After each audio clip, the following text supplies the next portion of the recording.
Welcome back, everyone, to Red Spotlight Entertainment. This is a podcast where we absolutely do nothing but talk about how great and wonderful our Lord and Savior is, Donald Trump. We had to take a break for a couple of weeks because we had some behind-the-scenes issues with litigation, and if you've been watching the news, things have been a little bit crazy. So we have decided to revamp Someone and rebrand got themselves the show. put on an FBI watch list. We are now a government-compliant podcast, and we're just here Looking to at you, be, David. We're here to be friendly and smiles, and we're definitely, if Donald Trump's name happens to be mentioned, we are going to just talk about the latest and greatest things that he has done and how he is positively affecting all of our lives. I just threw out all my Tylenol. Can you believe we were taking that? Shut up. Can you believe we were taking that for years and didn't realize how bad it was for us? Yeah.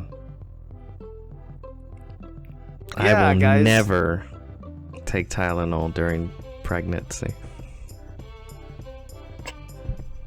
Yes, that is what we are supposed to do now. And don't worry, we're gonna have a whole segment on this show dedicated to the brand new White House ballroom, of which we are so very excited about. That will be coming very soon to our future.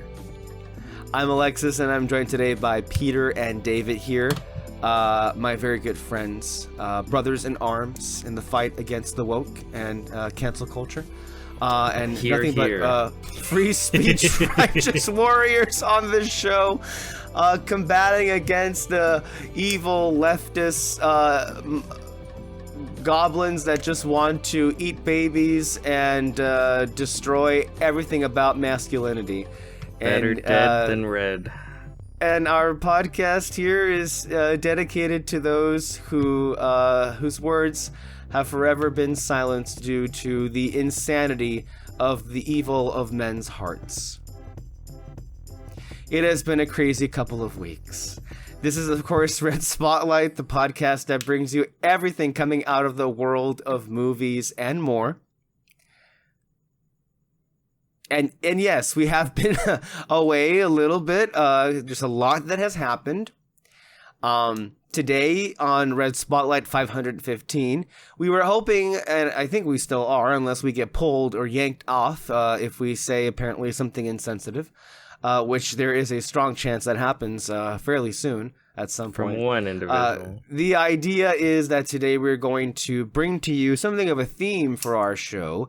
We are big fans of movies, and throughout the many years that we have also been affiliated with one another, we've also just have had a seemingly love for the collection of physical media. So there's going to be a lot to be said. We've kind of interweaved that into the show for the last couple of years, but we haven't, I don't think, dedicated, I feel, a main conversation to a show until today. So that's going to be our main focus today. And that's, of course, going to be Red Spotlight 515.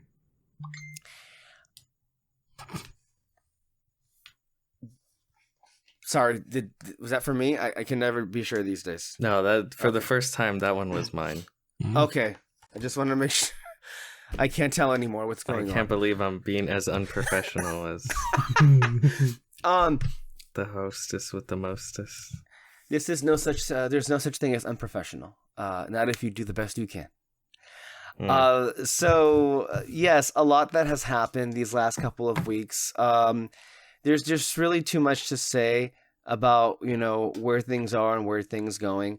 I have been very much out of the loop for a lot of things. I have been kind of, embedded into the work that I have been doing. And so I've just kind of I unplugged myself basically from Alien Earth and Peacemaker. So I have no idea what's going on with those shows. I'm sure things are going on very well with them. And I have nothing against them. I wish I could be watching them, but I'm not in the zone to be watching a TV show right now. So I guess that's just not happening. The zone? Right now. Are you locked in? As the children say. Wow, look at you. being hip with the lingo these days. I It's know. an accomplishment for you, being a kind of an elder statesman on this show. Yeah.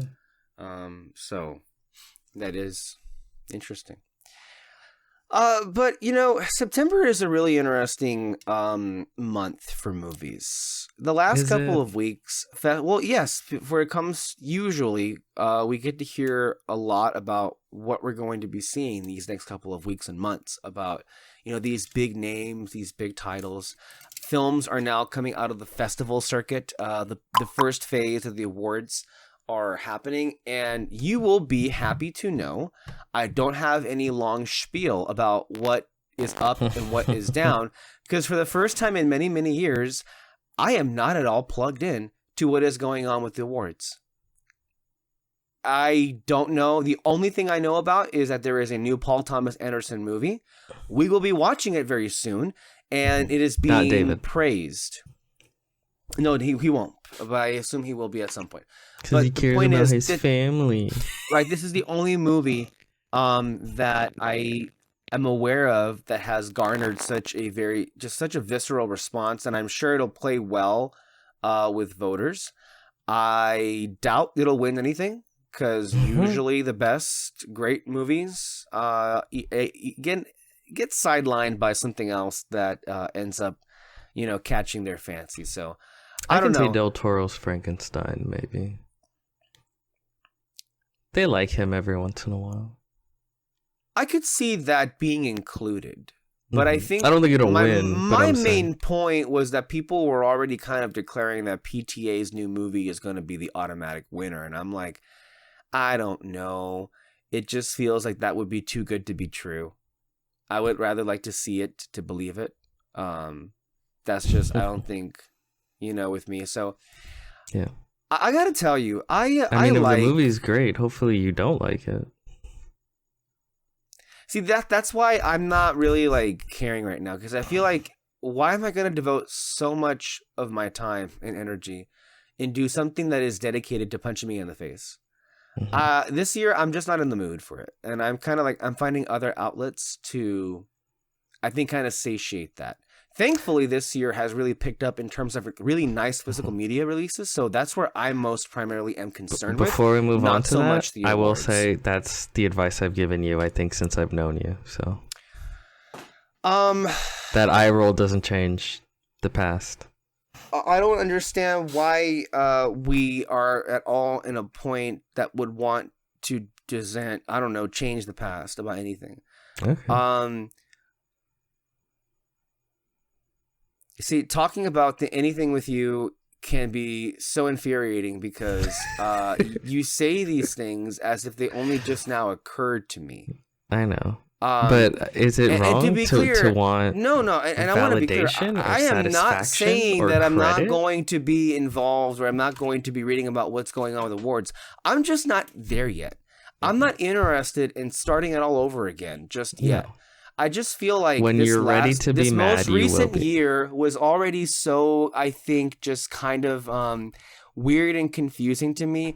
I think, if anything, what's turned me off the most is just that voters just seem to not want to watch anything, and they just award one movie or one show every single award. And I feel like that really just takes a lot of the interest and passion out of this entire process in the first place. If one thing is just going to clean up every single trophy, why? Why even have a fucking show? Just fucking email them the awards and be done with it. And that's just how I feel. And I also got to say, what really turned me off more, the fact the Emmys didn't even acknowledge Andor. No major acting nominations for Andor. Andor should have won Best Drama. There shouldn't have been any kind of discussion. I thought they won an acting. Didn't someone win an acting? None of the major actors from Andor were given nominations. That alone is worth me tuning out. No nominations for Stellan Skarsgård, Genevieve O'Reilly, or Diego Luna. None. You know what's funny? I think I would say it being Star Wars, I think almost kind of hurt it. I think if it was just a random sci-fi show, it might be given more buzz. Well, didn't Mandalorian win? I like how you think that it's funny, though. I think to me it's kind of infuriating, but that's, I guess... I guess I use those words interchangeably. Yeah. I do too, but in this instance, it makes me more angry than... to me, it doesn't make me laugh at all. Like, there are some things that they're so infuriating I can laugh at it. Like the whole Tylenol thing. That's hilarious. This is not. Go ahead, David. I think you should have those Shut the fuck up. reversed, Shut the but fuck up. okay. Shut the fuck up. Go ahead, David. Go ahead. Go with your thought. No. The moment... your And dog you has shut up more too, to you say. stupid dog. I don't want to hear it today. I don't want to hear it today. I think This your is not dog the day. has more to say than We're- you do, David. Clearly.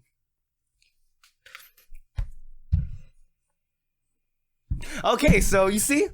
Oh, man, fuck You know that what's dog. so funny? That dog was so quiet this entire time. Yeah, because I fucking hate it. How the fuck do you... I'm sorry, we're going to stop this whole podcast.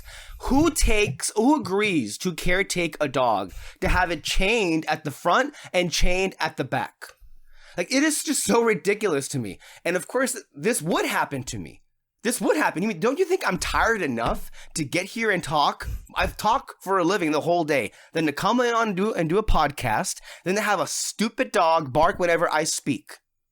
For those who don't know, he works as a self-help guru.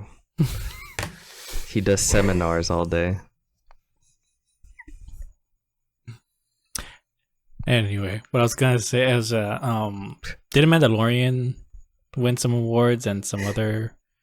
That first season, yes. But just the first season? I'm pretty sure it was just the first season. No. Season 2. Okay. Don't I'm not contradict sure how. me. Season 2 won a bunch more, and season 2 is also nominated for writing and directing. Even if I'm wrong, don't contradict me. No, but I mean, I it just feels did. like, every other season winning and all that. I understand why the first two seasons probably would have won because the time it was just for the hype. It was hot shit. Yeah, but then I think it took the world by storm. yeah, but then it's died down. And then so here we are now, and today it was kind of like a big old piece of shit. put I it know this that Mandalorian For- got a lot of nominations, sure, but can we talk about how awful this trailer was that happened this week? The Mandalorian quick. and Grogu? Real quick, with Marvel and Star Wars stuff, only if you make a lot of money, I think, do awards like give you the time of day. Which is If you're financially another stupid successful, rationale it they is have, really don't stupid.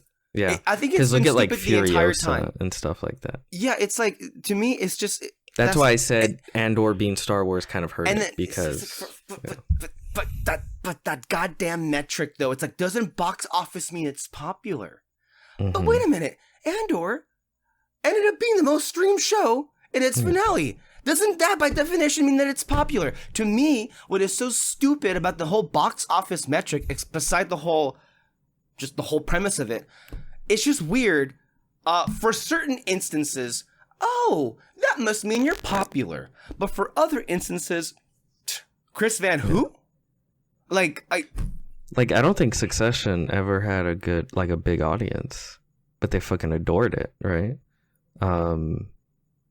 So yeah, there is that weird sign of dichotomy there. But you're talking about the trailer for The Mandalorian. Can I be honest with you? I think the reason why I didn't make a splash is probably most people don't even know it's a fucking movie, even after they saw the trailer. Because I saw the trailer. It is indistinguishable from like a season 4 Mandalorian trailer. It literally the just crazy looks thing though is it's exactly like season indistinguishable 4. by design. Yeah, but I'm not people defending aren't it. gonna I'm not go to the defending it. movies. Yeah, no, I agree. I'm not defending it at all. I feel know. like, and I know you know this, but it needs to be clarified. I think this speaks to Jon Favreau's stupidity. He just thought, hey, the Mandalorian TV show is already a good-looking movie TV show on Disney Plus. Let's just make it look the same. It's already movie-level quality, right? If I'm not mistaken, didn't Greg Fraser, wasn't he the DP for the first season? I was going to say, the trailer for the first season of The Mandalorian, because I remember that trailer, looks infinitely better and more cinematic than this last trailer for the movie the Mandalorian, right? And that's crazy to me. I still maintain if you have like a good editor, you could probably edit those first 3 episodes of that first season into like a solid movie. And it would visually actually look like a movie. This one, it doesn't look like a movie. It really does look like the TV show circa season 3. Where it's like, yeah, there's some money behind it. Yeah. But even like, I kept waiting for it to feel bigger, you know? Because it's like a movie, right? And I think like there's some, you know, AT-AT walkers and I don't know, that's kind of it, right? Like there's nothing about it that feels larger where you're like, oh shit, like this is the movie. That's why I said originally back in the day, I thought that the Mandalorian movie was going to be them retaking Mandalore, right? Because that you can have some fucking scale, like a worldwide basically war where they're trying to retake their lost planet. That's a fucking movie. And they did that in, I guess, the last couple of episodes of the last season. And then the movie feels like a couple of filler episodes, you know, because what is it? It's the Republic hires him to take out some old Imperial people. Okay.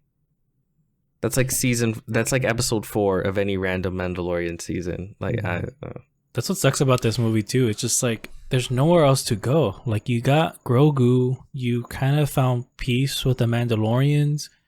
There's not really much else for you to go, at least for Mando.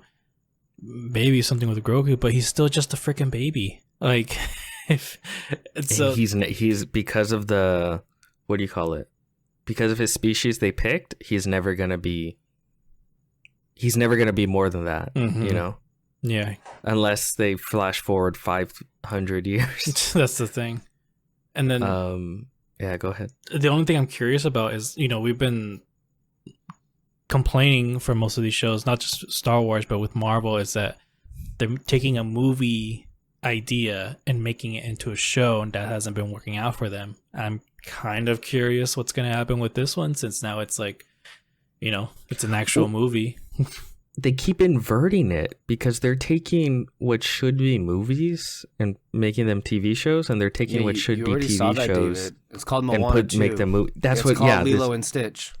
This feels like Moana 2. This feels like a company mandated, like they had some scenes shot already for like a season 4. And they're like, well, fuck that. You know, let's make it a movie. Let's put it in theaters. Let's make some money. That's what it feels like. Like, let's edit a couple of episodes. You know what it feels like? The straight to DVD, straight to VHS quasi sequels they would make in the 90s. You know, freaking Tarzan and Jane type shit. That's what it feels like to me. Yeah. And we're not crazy because it did not make a splash at all on social media. It's really hard to have a conversation about The Mandalorian because, I mean, I feel like when we have these kind of discussions about, you know, projects and films and studios, sometimes I feel like a lot of people who are just coming onto the scene and learning about this world, or even some of the ones that have been around for a long time but are just too stupid to realize this, is there's just a lot of incompetence. There's actually, when it comes to Mandalorian, there's just too much incompetence that has already been, I feel like, revealed, that there really is just no hope for anything, I think, meaningful to ever come from it. I mean, first and foremost, the story's already over. Season 3 ended. They retook Mandalore. Grogu and Mandalorian are kind of like doing their own thing. It's a wrap. It's done.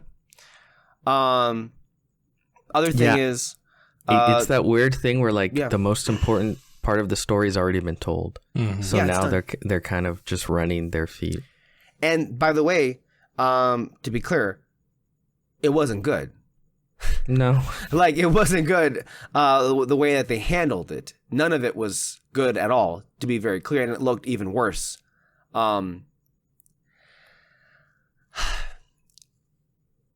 Yeah, now that everyone's kind of acknowledged it's gone to shit, The Mandalorian, they try to like go like, oh man, that first 2 seasons though, they're amazing. No.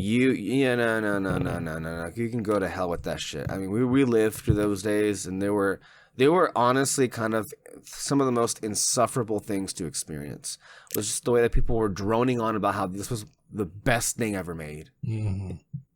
The best, the first season best was thing ever made. Okay. To me, it got insufferable by the second season.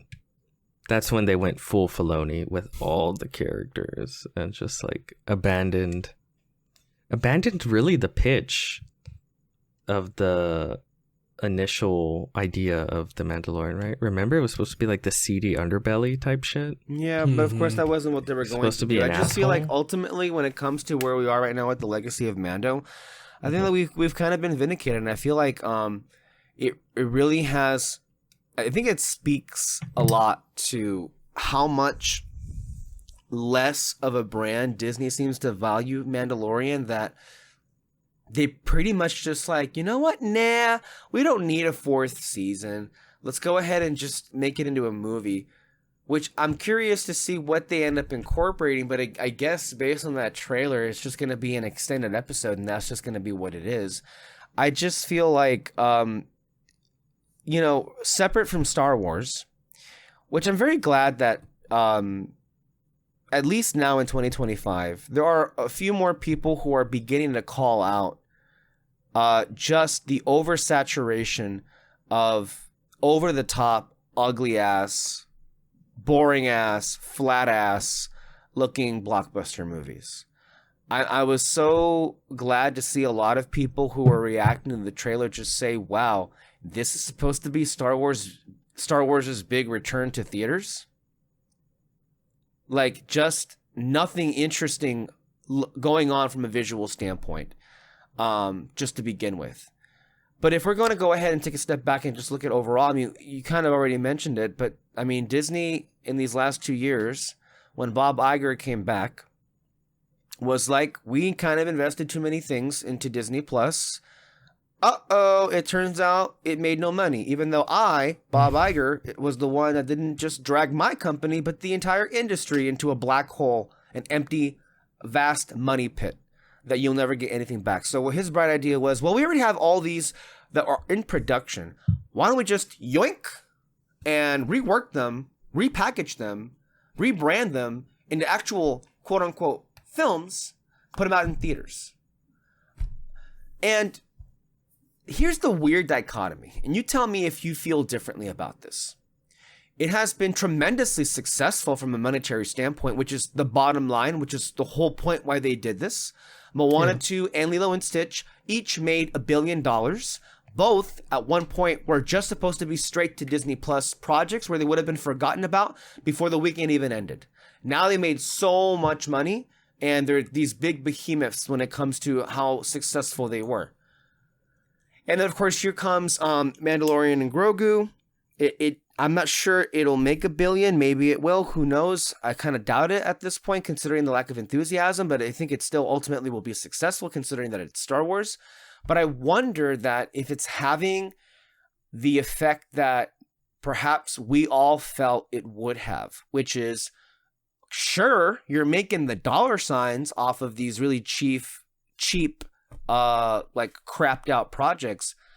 But I am wondering that despite the fact that they're hugely successful, I'm really beginning to wonder if it's only hurting Disney even further with how it just feels like they're just devaluing themselves when they're just cranking out stories that are so just not stories. And I think, Peter, you and I don't know, I would really pay money to see the looks on people's faces. We went to go see Toy Story recently. I had the 30th anniversary in theaters. And before that played, they had a little bit of a sizzle reel. And it literally had a Disney executive say, and we're not done yet. The story's not over. There's more story to tell. And I feel like if that's the mentality you're going to have, and at the same time you're being even cheaper and lazier about it than you were 10 years ago, sure, okay, you'll make the money, but I'm beginning to wonder. I mean, well, don't like wonder why it is that people at large just are not enthusiastic about your projects when you yourselves are being cheap and lazy about it, and to a degree that we really haven't seen from you, like this. And that isn't even to get into like the fact that I guess Secret Wars or whatever is done filming, and hilarious how the actors, I guess they don't care at Marvel. Actors just crap on us every time we give an interview. One guy was like, "Oh yeah, we got a script eventually," months later. I don't know who it was that gave the interview this past week, but I'm like, wow, they really just don't care anymore. They really just don't care. And it's funny, I saw someone online bragging like, oh yeah, and there was no set leaks. And it's like, yeah, there was no set leaks because there was no set. Like, there's a reason why you saw all those cool leaks from them filming Spider-Man, because they went out fucking side. Because they did those cool things of him actually swinging, in real life. And at the end of the day, the movie you make is what matters. I remember seeing this interview with Jackie Chan, and he was talking about how he'd get his ass beat, in these movies. And his whole thing was always like, listen, like, yeah, I'm going to feel like shit making it, but the movie's forever, once it's done, it's out there. Like, what am I going to tell people when the movie sucks forever? Like, oh, I felt sore, I didn't want, like, no, like, it's worth it, basically. Go ahead, David. I was gonna say too, it's like they must know that our enthusiasm for Marvel has been going down. Oh, why wouldn't you want? I think set leaks, get people hyped up, like, oh my gosh, we're seeing these together, holy shit, It's like, and there's a difference between looking at a set leak photo or video versus the actual thing in theaters. Why aren't you making that happen? Like, get people hyped up for it, which just makes no sense. Yeah, I think looking at the stuff with them filming the Spider-Man movie, I think I said here on this podcast, I think it's worth it to invest in filming with a crowd of people if you can, because it gets people excited. They feel like they're a part of the process, and they're gonna want to see the movie. I bet you there's a lot of people that go and see the movie just because it's like, hey, I was there, I saw it, it was cool, it was awesome. People are so invested stupidly in, like, quote unquote spoilers. Everyone fucking knew the actual story for the last Spider-Man movie months before it released. Everyone knew what it was. Not just that one, but all of the Marvel movies, really. Before people will be, Age of Ultron comes up, and we're like, okay, here's the story of Ultron. I think this is what's gonna happen within the movie, and then people were right. Tony Stark built Ultron. But it is ultimately amazing, though, right? It's amazing how it is. We are right now, and there is absolutely no enthusiasm for any of it. No enthusiasm for Marvel. No enthusiasm for Star Wars. Really at all, no enthusiasm for any of the live action, and that's been for a long time at this point. No enthusiasm for the animation, because they fucked themselves over there in a couple of different ways when it comes to both animation, Disney and Pixar. And at that point, what is it that you have left? The only thing, Fox, I guess the 20th Century unit, 20th Century Studios unit, they have a lot of exciting stuff happening there. They do.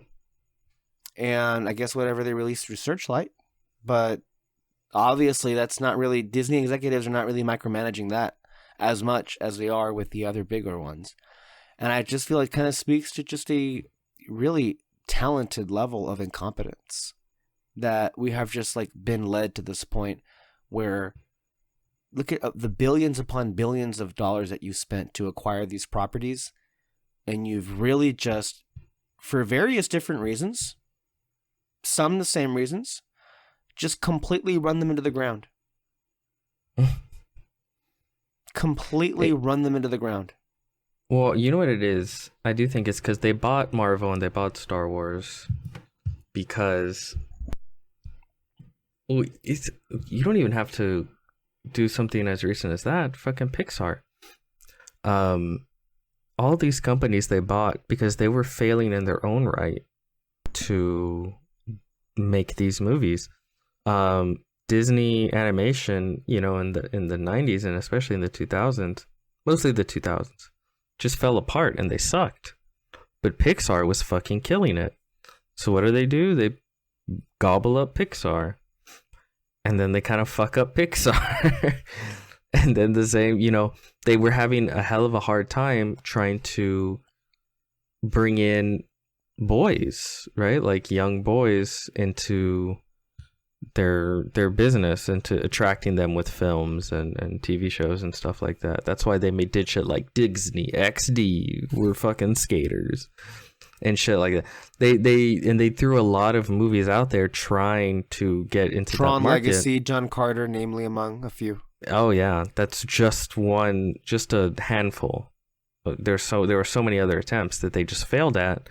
So what happened? They just buy Marvel. They just buy Star Wars because they were fucking killing it, of course, with the young boy market. Demographic, yeah. Yeah, I guess the way I said it sounds weird. Anyway, they fucked that up. they fucked that up too. And the thing is, that's the thing. It's kind of like they have the same mentality. They have the money, but their mentality clearly fucking sucks. Otherwise, they would be able to create those things on their own. So they buy people that are successful at that. They instill their mentality on them, and then they start to fuck up. And they're like, "Oh shit! Well, who else can we buy now?" Like, if their one thing to like recovery is always just to buy someone else that's actually succeeding, what happens when they've bought everyone out and they've bullied everyone out of the fucking competition? Right? They're the top dog on the mountain. There's no one else to buy in to clean up your fucking messes yet again. But I mean, they'll always have nostalgia, right? That's why Lilo and Stitch made $1 billion. That's why Moana made $1 billion. Rest on those fucking laurels. They've been doing it for decades. But I maintain that as long as you're gonna make 1,000 of anything that they have, eventually they're gonna make some shit that hits, and it hits pretty good. Look at Andor. None of us guessed that it would be good. It seemed like another fucking lame notch in their endless. And that's what they were going to march do. Of lame. That's what it was gonna be. Yeah. And then they accidentally hired someone really competent, and he didn't so accidentally make something really fucking awesome. And just the law of averages, that'll happen every now and then. Yeah. And I'll definitely be around when that happens. But like for the most part, it's not this thing where you're excited at every single announcement and every single thing that comes up. It's like, And mind you, that's just the producer's job. That's, Kathleen Kennedy's, Bob Iger's, Kevin Feige's jobs is to just get lucky enough to hire the right person, and then they'll roll with it, which is what happened with Marvel. They got the writers for Captain America, and they just stuck with them to the biggest hits.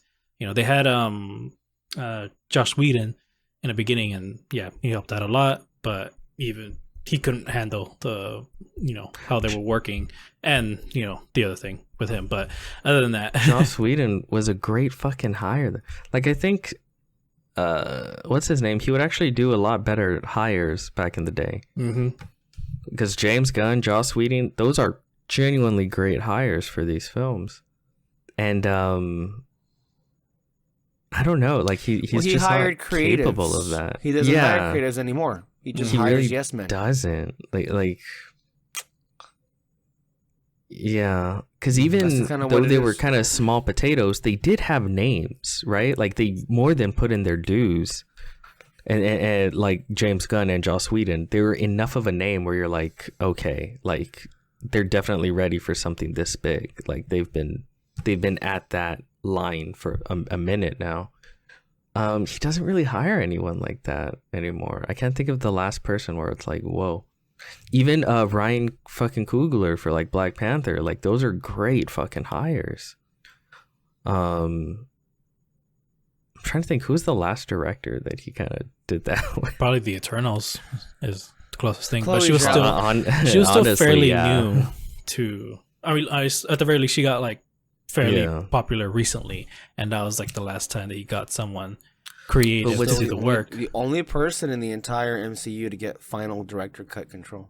Mm-hmm. What's funny though is I actually think that went the opposite way. I think she came in and was like, I want to make an Eternals movie. Mm. It wasn't like, I'm talking more like they have like a certain movie on the docket and then they go and find like a really good director for it. This was kind of the opposite, which is even fucking stranger than I guess what I'm saying, which is she came in and she's like, I want to do Eternals. Yeah. I really wish that movie hit better because I think if it did, you would have seen a lot better choices, less panicky choices by Kevin right now. True. Now, I'm curious though, that Starfighter movie. Oh yeah, that's another one that's probably gonna look like a TV show. Do you think? I don't know nothing about it. I don't know who's None of his directing it. movie- I just know who's going to be in it. I'm sorry. There's no point in having this conversation. We know what it's going to be. There is no hope. Star Wars is just dead. When it comes to, I mean, I have seen nothing to see or to suggest these Starfighter. I mean, what isn't it just the recycled Patty Jenkins like fighter movie? What is that? What it is? I think it was the movie she was supposed to make. I'm not interested then. I'm not interested now. We're not bothering with wasting our space with somebody with the likes of Patty Jenkins, who will just like probably waste her Holy time, shit. make a useless movie, and then we'll all move on while the internet will like attack her. I'm just like we have better things to do than to mention that disaster or Can't disaster believe to you be. hate women this much. So, but something to actually, speaking of Patty Jenkins and what she was once affiliated with, we haven't had a chance to really just talk about Man of Tomorrow. Manslaughter. Oh, Man of Tomorrow, and then You're talking about apparently the movie also Monster. Brainiac, I think, also is going to be involved. quick, who's Brainiac? I have no idea. I was going to ask you who that was. I assume you have told me what that character is in the past. That doesn't help me out. So, Man of Tomorrow is basically already done with the writing process. It seems like we may as well just get that before we get the Batman 2, it seems like. That would be so funny. They released The gun really don't interesting jam. artwork with that one with Luther and Superman teaming up. I am curious why it is that James was so skittish about just calling this Superman 2 or the Superman sequel. I don't understand what there was to be hesitant about that. Like him not wanting to call this a Superman sequel is the same way a Democratic leader would feel about voicing their support for Zoran Mamdani. And it's just like, yes, but no. I don't understand what was skittish about that, but I mean, it's James Gunn. I really love what he did with Superman, and it all just sounds like whatever he's game, I'm game for it. That's just how I feel. Yeah. It's one of those things where sometimes, the people that make these movies, they just have weird, dumb ideas. Just call it Superman Man of Tomorrow. Like, I don't give a fuck. Like, this feels like something where Zaslav probably should step in and be like, who's going to see a movie called Man of Tomorrow? Like, just throw Superman ahead of it. Don't act stupid. You can even put it in small font and then in big font, Man of Tomorrow. It kind of remember when the Birds of Prey movie came out, but they didn't call it fucking Harley Quinn, even though that was the whole point. It's a Harley Quinn movie. But then, like, opening weekend, they changed it to Harley Quinn and the Birds of Prey. Because, no fucking shit. I barely, because that part of the year was kind of a blur to me. It was early 2020. Oh, I was kind of Coke seeing red. year. I was seeing in red for the first part of early 2020, if you recall. So I don't remember much about that time. Rehab's a bitch. But yeah. Weren't you the one that was saying that you went to I don't know, the Benny Ford clinic last week? Is that what you were saying? What even is that? That sounds like a military base. No. Oh, you don't know what? Oh, well, I thought you were there. Anyway, you were saying. Yeah, sometimes he just gets ideas in his head, and it's like, whatever. That's stupid, but okay. I love 90% of what you do, so we roll with the 10% that's kind of dumb. I'm really excited for it. I like the idea of him really giving a lot of spotlight, I think, to Lex Luthor. Yeah. And really fully fleshing him out as a character. I, of course, love his Superman. I do love the character of Brainiac. That's a classic. There's like a handful of classic Superman villains. Lex Luthor, Brainiac, Metallo. There's a few others. I can't get off the top of my head. Zod, of course. But Brainiac's always been like a fan favorite that's never really been done. Now it will be. I think it's cool. I think it's gonna be great. He's obviously super excited about it. I think you can tell he was a little nervous, even though he won't fucking admit it. He was a little nervous making that first Superman movie. I think he was a little stiff. And I think you can tell he's really loosened up just from the way he talks about it. He's like, oh yeah, I feel. I think he feels looser and a little more. I feel the same way about that. You can tell there's a sentence of a sigh of relief to him. Yeah. In a lot of the recent clips I've seen. I also agree with you that yes, there are moments in the film where you can tell you were a little nervous on this, weren't you? But still, on the whole, it lands for what it's going for. It is beloved. We didn't even mention it, but apparently, despite the fact that it didn't gross as much as Man of Steel worldwide, it evidently made more of a profit than Man of Steel did. So there you go, Zack Snyder people. What's funny is, even though you can tell he was kind of coming into the making of that movie nervous, it's still for comic book movies swings for the fences in ways most other comic book movies wouldn't even come close to. You wouldn't even which try. is sad. Yeah, I wouldn't even try. I'm looking at Fantastic Four, anybody? Yes, yes, that's what I was thinking. There's not Fantastic you can. No one's talking about that movie. That movie, did it even come out this year? That's another movie where you can tell there was a lot of fear while making it, and they put a lot of work into, the incorporating the fear, the bells and whistles of like visually we want it to look better than most of our films, and let's actually try and make it look like a movie and do stuff. But they were so afraid when it came to like the characters and stories, and so they're like, let's just do none of it. Let's do no character arc. Whereas with Superman, it's like the most politically charged superhero movie maybe I've seen in a long time. To be fair to Marvel, they never do character arcs.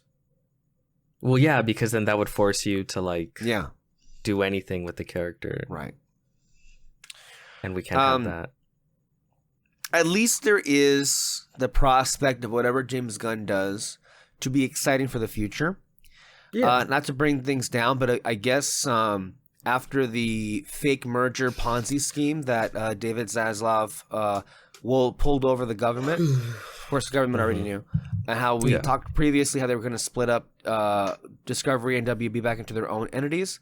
Evidently, either Paramount or Netflix is going to Paramount purchase. Fucking sucks these days. Well, the Allisons now own Paramount, and the Allisons are acolytes of Donald Trump, and now we're looking at a very serious prospect where just this vertical integration, where even the Murdochs, apparently the Murdochs who own Fox News are now, I guess, are going to have a stake in TikTok. They're just like literally like another slam dunk from Democrats. Yeah, who worked tirelessly hard to make that happen. That's one of the Joe Biden accomplishments, right? One of the few was he was able to just ban TikTok for one stupid fucking reason. And of course, the week before Trump gets back into office, everybody on their phone gets a message from the president. Thank you. TikTok basically thanking President Trump for allowing it to continue to exist. And then, of course... And then put in the hands of all his far-right acolytes. Yeah. Masterful gambit, Democrats, as always. Just fucking idiots all around. You guys around. are killing it. Always They're killing successful. it, and they're killing us. They're killing us in the process of doing so. But I guess eventually either Netflix or the Paramount that's now owned by the Allisons, I guess they're going to be in a future bidding war to see who's going to acquire WB, which we should also just mention it flat out. It's a merger. It's awful. We've gone well past the point of it just being a normal merger. These are just like catastrophic, tectonic, just like movements that are just, straight up monopolies at this point, more than just what we already knew that they were. The oligarchy is here. The oligarchy is here to stay.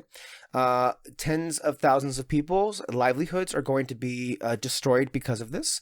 And you will see no major articles written in the mainstream news that it's going to say any of this out loud, and it's going to be celebrated. And the CEOs who do nothing but wage people's livelihoods in their hands are going to be praised for such a brave and momentous act. Meanwhile, everything else in the country burns.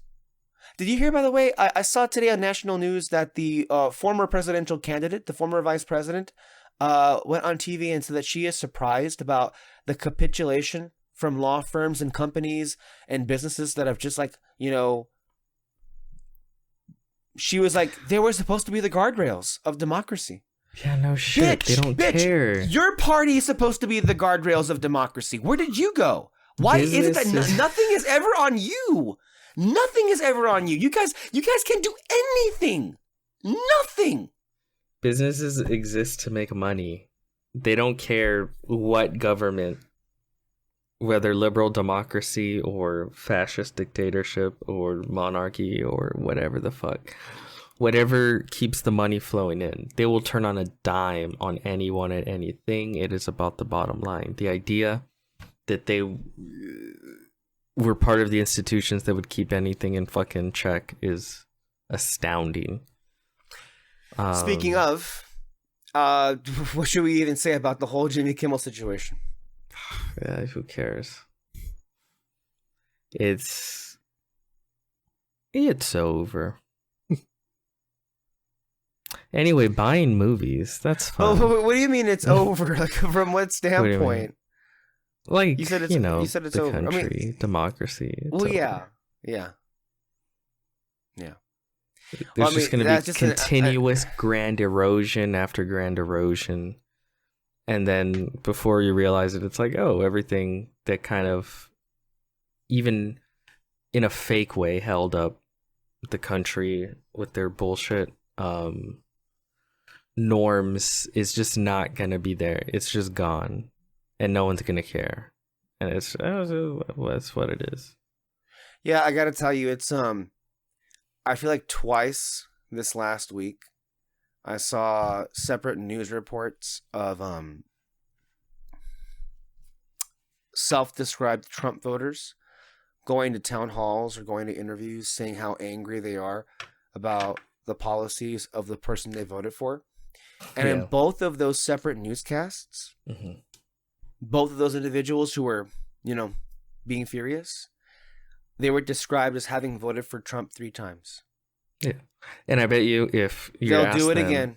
They would do it again. Yeah. So it's like, I don't know what to tell you. There's nothing that could happen that would have them change their mind on that. He could come out and, slap a Hitler mustache on and just do every bad thing imaginable, and they'd be like, I mean, what? I was supposed to vote for Kamala? Come on now. That's what the conversation would be. So it's like, yeah, whatever.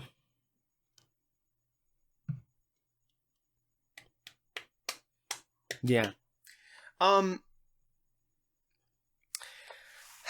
Collecting movies, this is not a great segue, but we gotta not be so depressing at the I know it is what it is, but look, we do come on to this show to for the most part really kind of like exchange the passions that we have for movies. I feel like if you've listened or watched the show, you kind of know that we go to the theaters all the time. We go see most of all the new releases, and we also go and watch some of the old ones. In the last couple of weeks, I've had the privilege of being able to watch for the first time in theaters, or again in theaters, depending on which one it is, Toy Story, Ponyo, The Sound of Music, Jaws, just like these big freaking movies. David saw Hamilton for its 10th anniversary release. Coastal Elite. And Sound of Music. And The Sound of Music. Oh my god. Yeah. So obviously we care a lot about movies, and we care enough that we go and watch even the older ones that come back in theaters all the time. That's honestly the best times at the movie. For me, anyway. I have the best times whenever it's an older film. I feel like every time that it's an older film, I'm like, I don't have to worry as much about people fucking being idiots or distracting me. Yeah. Or like shenanigans happening. Usually when it's an older film, people are there because they love the film. Yeah. And they want to fucking see the film. You know?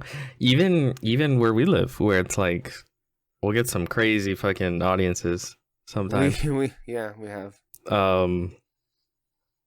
No, with these movies, it's never an issue. It's always pretty great. Yeah. Crazy audiences that range from this loudmouth, catty person that was treating the theater as if it was a public park for 10 minutes straight, talking over Nosferatu of all movies, and then getting kicked out, calling everybody a snitch as she was being kicked out. They brought a baby in, I think.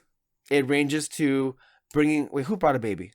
That's why they got kicked. That's why they wouldn't shut up. They had like a little baby. You don't remember that? I remember the other side of the spectrum where some guy brought in a baby carriage to see Poor Things. I do remember that too. Which you have a baby, you know. It's like maybe stay home. Mm-hmm. You don't need to be bringing them to that movie, or even if they are just a baby. Or what happened with me with The Conjuring, where people behind me were clearly on something and just... Oh yeah, you didn't tell Peter about the story. Yeah. There was people behind me who were talking before the movie started. They were already talking a lot. And, I didn't mind it when the trailers were playing because there were trailers. And then the movie started and they were still talking. Oh, that would piss me off because I love trailers.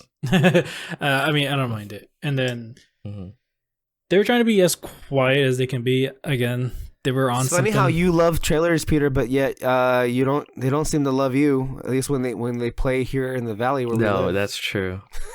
We get the worst fucking trailers. I don't know if we talked about this, but we endlessly got every fucking trailer for every Downton Abbey movie here. Like, non-stop. I don't know how many Downton Abbey movies there have been, but I feel like I've spent half my adult life watching trailer after trailer endlessly for the new Downton Abbey movie. I don't know. I would not have led with Downton Abbey. I enjoyed those trailers more. Those make me laugh every time. They're not bad, but it's just funny. I enjoyed them. I mean, the ones that just make me miserable because I've just seen them on repeat was that Austin Butler movie that just came out, the caught stealing movie, and then also the new Edgar Wright movie that's Running Man. That one would play a lot. I've seen it to death at this point. There are just some trailers that I'm just like, why do I got to watch this 12 times? But I only ever watched Superman once or twice in the theater, the actual trailer. Those aren't even the bad ones, though. What was that racing movie that we saw? F1? Oh, Gran Turismo. Gran Turismo. Oh, from a few years back. It never fucking ended, Gran Turismo. And I remember the one where... Mark Wahlberg is bald on a plane. Oh God, that one was played hard to watch. endlessly. Oh my God, I saw that trailer so many times, and it's not even me seeing a lot of movies. It's just every movie I see, it's always fucking there. Yeah. Yeah, and then my whole thing is like, oh man, I was really excited. There's a great trailer for Dune 2. I'm really excited to see it. Never fucking played. Never fucking played. The Superman trailer. Oh, I just wanted to see I was like, oh, I love Superman. I can't wait to see the trailer in the theater. Never fucking played. And we go a lot, by the way. We go to the movies a lot. So it's like I'm watching Downton Abbey, and then I'm fucking watching it, like I'm watching the trailer for all these fucking movies that are all gonna bomb. Like none of them, but like the big, supposedly like one of the biggest movies of the year. And you know it's a trend. It's like WB movies. And it just didn't play. It just never fucking played. But it's weird because isn't Wicked also WB or no? Yes. Okay, I saw Wicked plenty of times. Yes, at this point I've seen the Wicked trailer a couple of times. Yeah, and so I don't get it. I don't. Stupid. Yeah, I don't even know what we were talking about. Just started ranting about trailers. I was talking about The Conjuring, and then yeah. About I don't know how it led to they that, were though. high, basically. No, yeah, they were high, and then they were being rowdy. There were some funny moments, I will say, when something scary would happen, they would start screaming or something. Like I got a laugh out of it. People in the theater got a laugh out of it, and then at some point, someone finally shushed them, and Alice said that they can hear them. She could hear them being like, "Oh shoot, we're being loud," and they tried to calm it down, but they just kept talking the same level. And then finally one of them spilled a drink, and then the guy who shushed them like booked it out of there and started complaining, and then they got kicked out. But I'm serious though, like he literally just like ran out of there as soon as they spilled the drink because he was like done with them. But yeah, that was like honestly one of the few times that even I was annoyed by someone, but it rarely happens to me. It depends. There's been times where I can tell it's like killing Alexis, and it's not bothering me at all. I'm just watching the movie. Well, since we're airing this out, go ahead. Like, what are some times? Because I wonder myself, does this bitch not realize how? I mean, I realize it, but now, I'm watching. He's just not acknowledging it at all. So, since obviously you do nothing about it, what are the times that you've noticed? I can't even remember the exact times, but there's been times like where it's usually like there's a little kid that every once in a while just won't shut up and he'll say something. And it's like, yeah, they're there, and I can hear you like you have Dennis Reynolds aura, I guess I would say. Dennis Reynolds. And if anyone who knows who Dennis Reynolds is, then you would 100% agree with me. So it's like, yeah, I can tell you're pissed, but it's also pretty fucking funny. See, this is the curse that I have. Is a lot of the people who like to pretend they have genuine affection for me as a person, and pretend get on their soapbox and say that they want nothing but the best for me. But the people who are closest to me, they know me well enough to know when things irritate me, but they do nothing about it because that irritation is an amazing source of entertainment. But you should ask yourself why. Why is it? Maybe there should be some. There should be some self-reflection going on here, I think. I agree with you, but not by me. Why should I be the one doing self-reflection when you are the assholes who are taking delight out of somebody being annoyed and pissed off? I mean, one side is having a good time and the other one isn't. So I would say the one that isn't should probably be the one self-reflecting. I don't know. Right. So the fascists right now are having an amazing time making life miserable for everybody else. And they shouldn't be having any kind of like introspection going on. I don't think it's possible, so there's no point. Yeah. which is why I swear to you, like when we do these shows, it is never my intent to be annoyed, but I feel like you do it to a particularly like degree that you just you bring it out of me. But that genuinely does irritate me because I'm like, well, I even told you it's like I think earlier in the year, like if this shit happens again, I'm just gonna walk away. I did notice though. When I watched K-pop Demon Hunters with Alexis, there was this group of 4 people like right in front of us. And literally as the lights dimmed and all the kids in the theater were like immediately just because the lights dimmed, screaming and clapping in unison, didn't even miss a beat. This group of 4, I would say probably in their 20s girls, they got up in unison, walked out of their seats, went all the way to the front. It was really comical, and I wonder who else noticed. That was I don't marched think with them. They literally no. I actually enjoyed that experience a lot. It's a sing along. It's different when it's a sing along. I expect that kind of commotion and that ruckus, and the energy in that theater was amazing. Rowdiness and talking and being annoying, all of that is almost mostly forgiven if it's just in response to the film. Like you're actually giving a fuck about what's going on screen.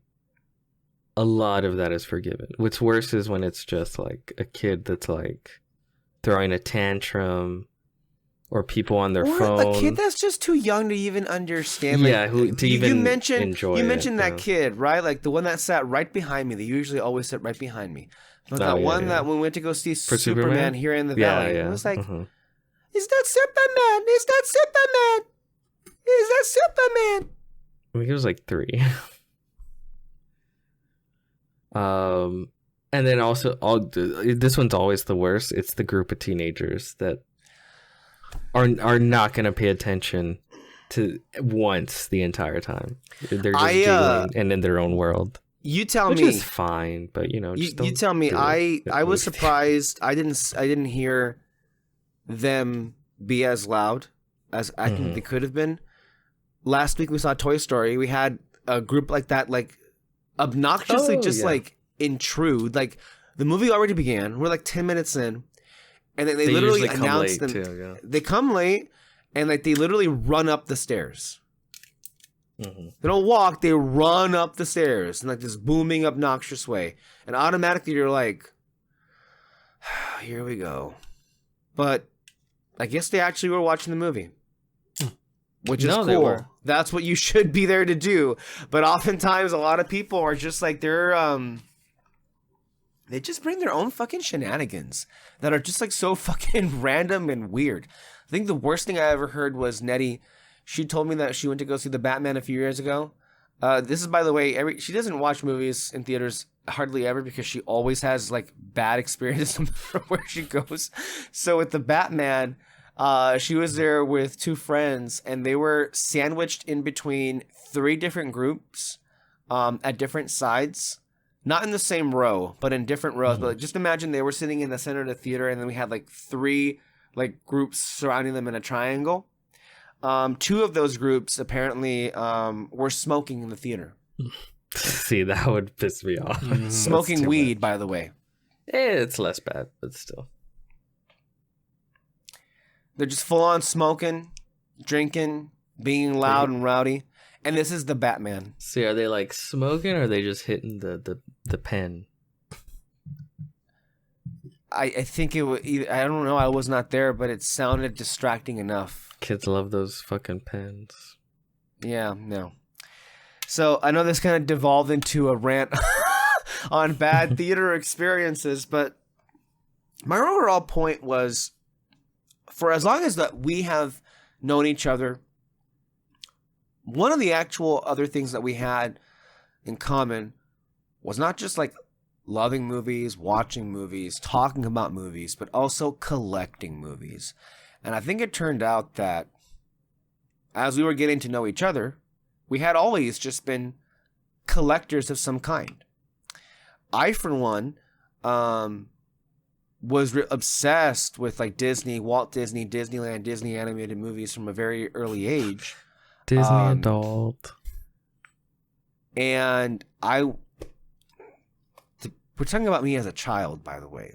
Like we're talking about like the 1990s, 2000s. I was Yeah, but like we can also 5, see your wall. 6, or 7. Okay, great. Anyway, as I was talking about, I was really into all of that, and from a very, I want to say maybe from the, well, I mean, I wasn't even the one that like initiated like to start a collection. It was my parents. They were like, those are the days where you would just buy VHS tapes because everybody had a VCR, everybody had a TV, obviously, and VHS were all, you know, the rage back in those days, and either you'd rent or you'd buy them. And I know that we bought a lot of Toy Story, all the Disney Renaissance movies, and then at some point, we were transitioning to DVD. I even remember my very, very, very, very first ever DVD. I want to say it was 2003 because that's when it came out. It was the special Space edition. Odyssey. It was the special edition re-release for the first time ever on DVD, The Lion King. That was the first time I've ever was given a DVD. I was like so befuddled. I'm like, this is like a VHS tape, but so much smaller. What is this? I thought it was it looked like a novelty to me. I'm like, okay, but there's a disc. Like, how does this shit work? And it was shucks, mister. It was a really like weird experience to be able to just do that. And I'm like, huh. Okay. And remember back in those days, it annoyed me because this is obviously DVDs are like brand new. Something annoyed you? What? One aspect annoyed me of DVDs was that it would like get stuck or it would freeze on certain things, and you'd have to like, sometimes fast forward Yeah. in a ways that it didn't seem to be as present on VHS. But that was back in those days where it was basically new technology. It was much more common.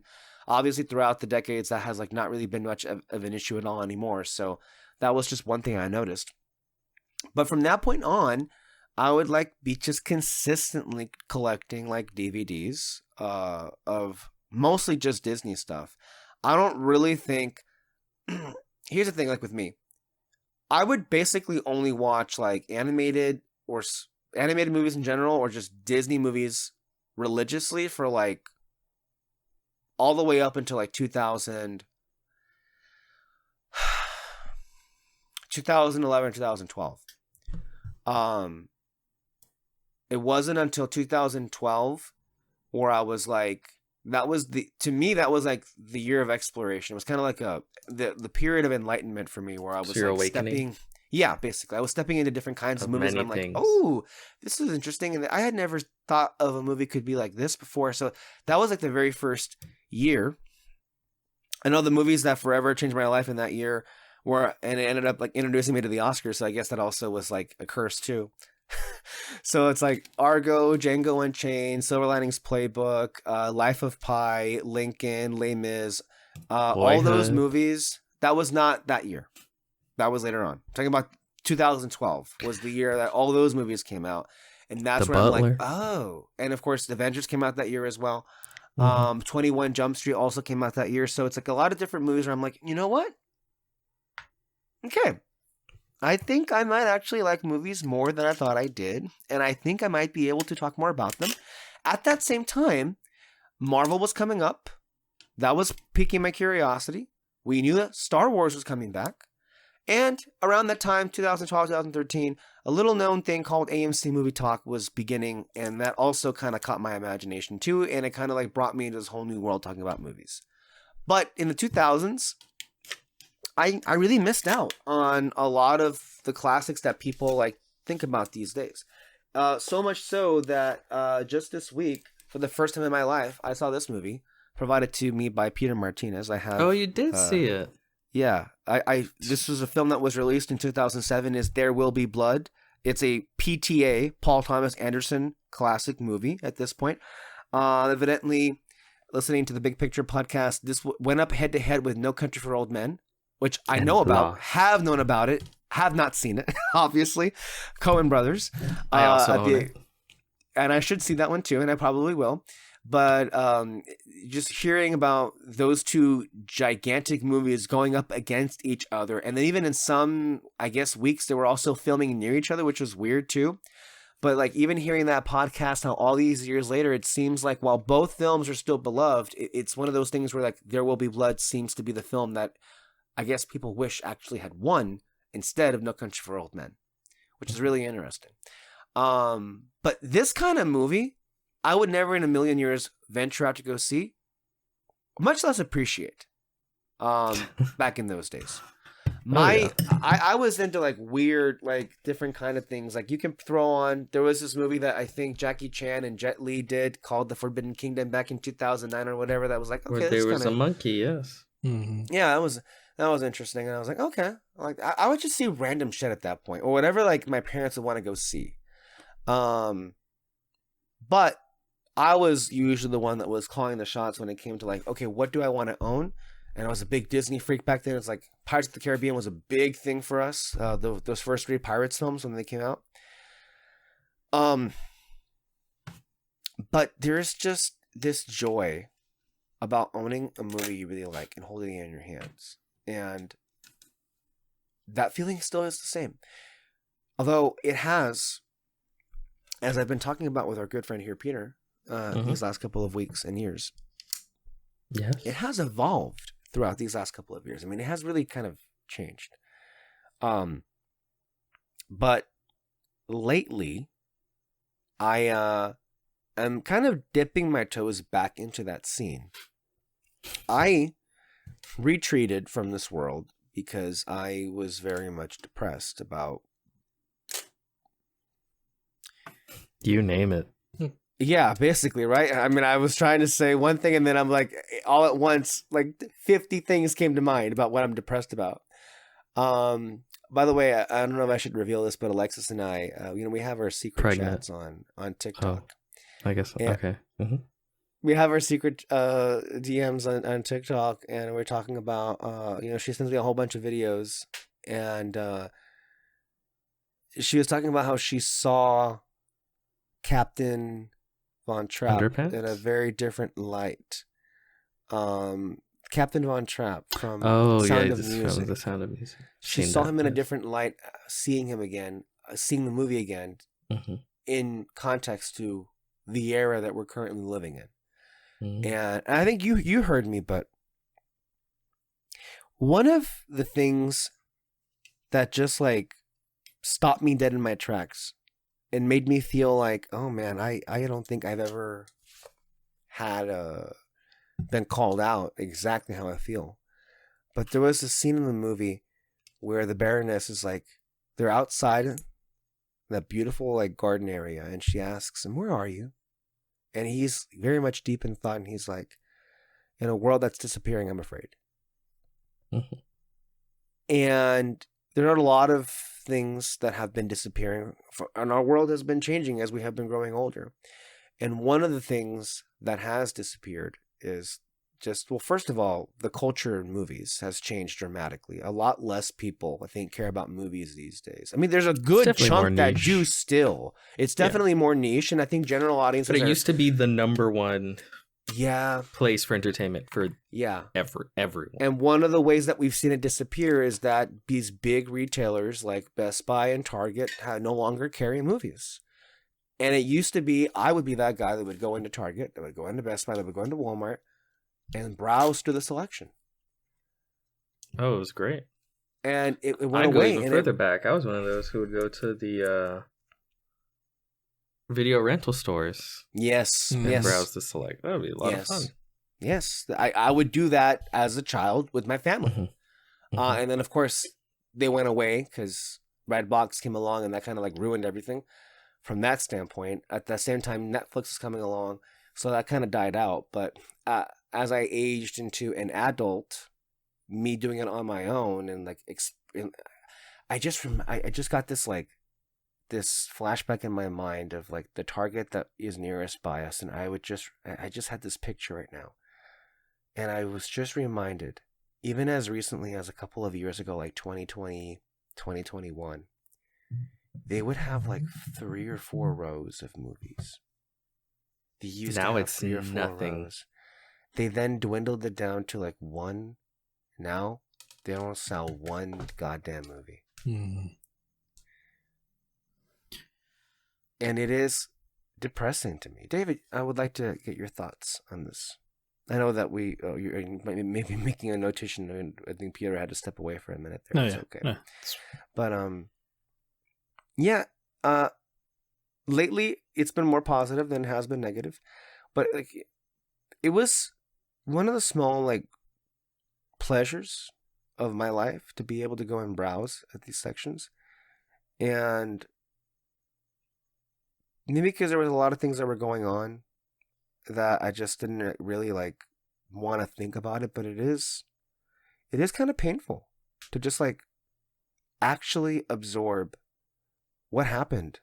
That, I mean, it just hurts that what used to be the number one thing that people cared about, it's just been like pushed to the side, and I feel like the disappearing of like physical discs in stores really also just goes hand in hand with like how much less of a variety of movies that people that go to the theaters from a general audience, I guess, bracket really care about. And I think we see it all the time about like what can be successful and what most likely will never be successful.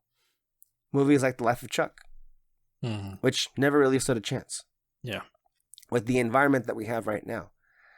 But if it came out 10 years ago, it would be a very different story. So I think like we've already been talking about it for so many years about like, in a sense, the downfall of movies. They're not over. They're not going to go away. I mean, they're still popular to a large extent. They're just not the end all be all they used to be. It's kind of been, that space has been taken over by social media, the internet, TikTok, YouTube, you name it, podcasts, YouTubers. There are a lot, I work a lot with the upcoming generation, let's just say. And so often when they are asked what it is they want to do when they grow up and they say YouTuber, and I mean, like, there it is. That's it, David. I mean, physical media itself, I don't remember too much owning DVDs growing up. I remember, being very little and having a lot of VHSs. I know we had like the Spy Kids ones, so a couple Disney ones, and we for sure had the orange VHS tape of should have been like the Rugrats movie or something like that. Right. I had those, and obviously. By the way, you want to see some random ones that I have? These are hidden away because they're normal DVDs. But look at this. Oh my god! Look at this. This 2005 DVD of one of the worst movies that Disney ever made. This DVD that I'm holding in my hand is practically at this point 20 years old. Because this did come out 20 years ago. Let me just check to verify where it is. I haven't held this in my hand. Oh, no. I guess, what's it called? 19 years. It said it was a 2006 DVD release. Dang. And this is what it looked like right there. It's so weird holding this, but it's like, and it's also just weird thinking that I've owned, I guess, some of these discs for that long. Here's another random one. I was just recently rewatching The Sweet Life of Zack and Cody on Disney Plus, and look what I have in my hand. Oh my god! That's So Sweet Life of Hannah Montana. Which, for a lot of kids that were watching all of these shows at that point, it's like one of the more infamous like crossover events. And yeah, they would often like release these things as their own like DVDs, but I'm just like, I don't know. I just think they're really kind of just neat to have. They're like these time capsules. These parts of your right, they're time capsules. Yeah, and I don't really ever see a need to get rid of them. Like I don't want to sell this. Like this is just I want this as a reminder of who I was at that point. I can tell you what kind of person, what things that I liked 20 years ago, but that also has to acknowledge the fact that that was 20 years ago. And so much of who I am has changed since then. Go ahead, David. Continue to say what you were saying while I see what else I can pull out from here. No, yeah. And then actually, for sure, you just reminded me. Like, I for sure had some random ones, too. I remember we had, like, some Olsen twins stuff that they made. The Olsen twins made a lot of money with physical media back in those days. For sure. I remember having those. I remember we must have had like the High School Musical ones. Oh my gosh, I had it in my mind. This like random one. Oh wait, you know what? Which one? Life Size? Was it that one? Let me see. Life Size? Yeah, was it that? I could be... I mean, look at this one. That's So Raven. This is called Raven's Makeover Madness. Man, I was a huge fan of That's So Raven. I thought that was like one of the funniest shows on TV when it was on. I know for sure we must have had some TV shows, DVD stuff. Yeah, Life Size. This one right here. It's the one with Tyra Banks where she was like some Barbie doll of sorts, and it comes to. And she comes to life and all that. You know which one of the ones that we would watch a lot and That's So Raven stuff is which one? The one with she was at some farm with her family, the gravy boat one. That one we would rewatch a lot. You know, actually, what I had? Oh my gosh, I can't remember. Well, I can't remember what's it called, but it was just this big red. I don't know how to describe it. Like, it was just this thing with a very small screen that played in black and white, and I would put these small discs of episodes. And I specifically had one of like Fairly Odd Parents, one where he the one that he made like his life into an action movie, if you remember that one. And then I really watched the Bubble Bowl from SpongeBob, but like I don't know why even like my mom bought it for me, but yeah, it was like maybe this big, and it was I remember it was red, and it just had a small screen. Always played it in black and white, and I would just watch episodes of TV shows like that too. Here's Cartoon Network. Christmas Rocks.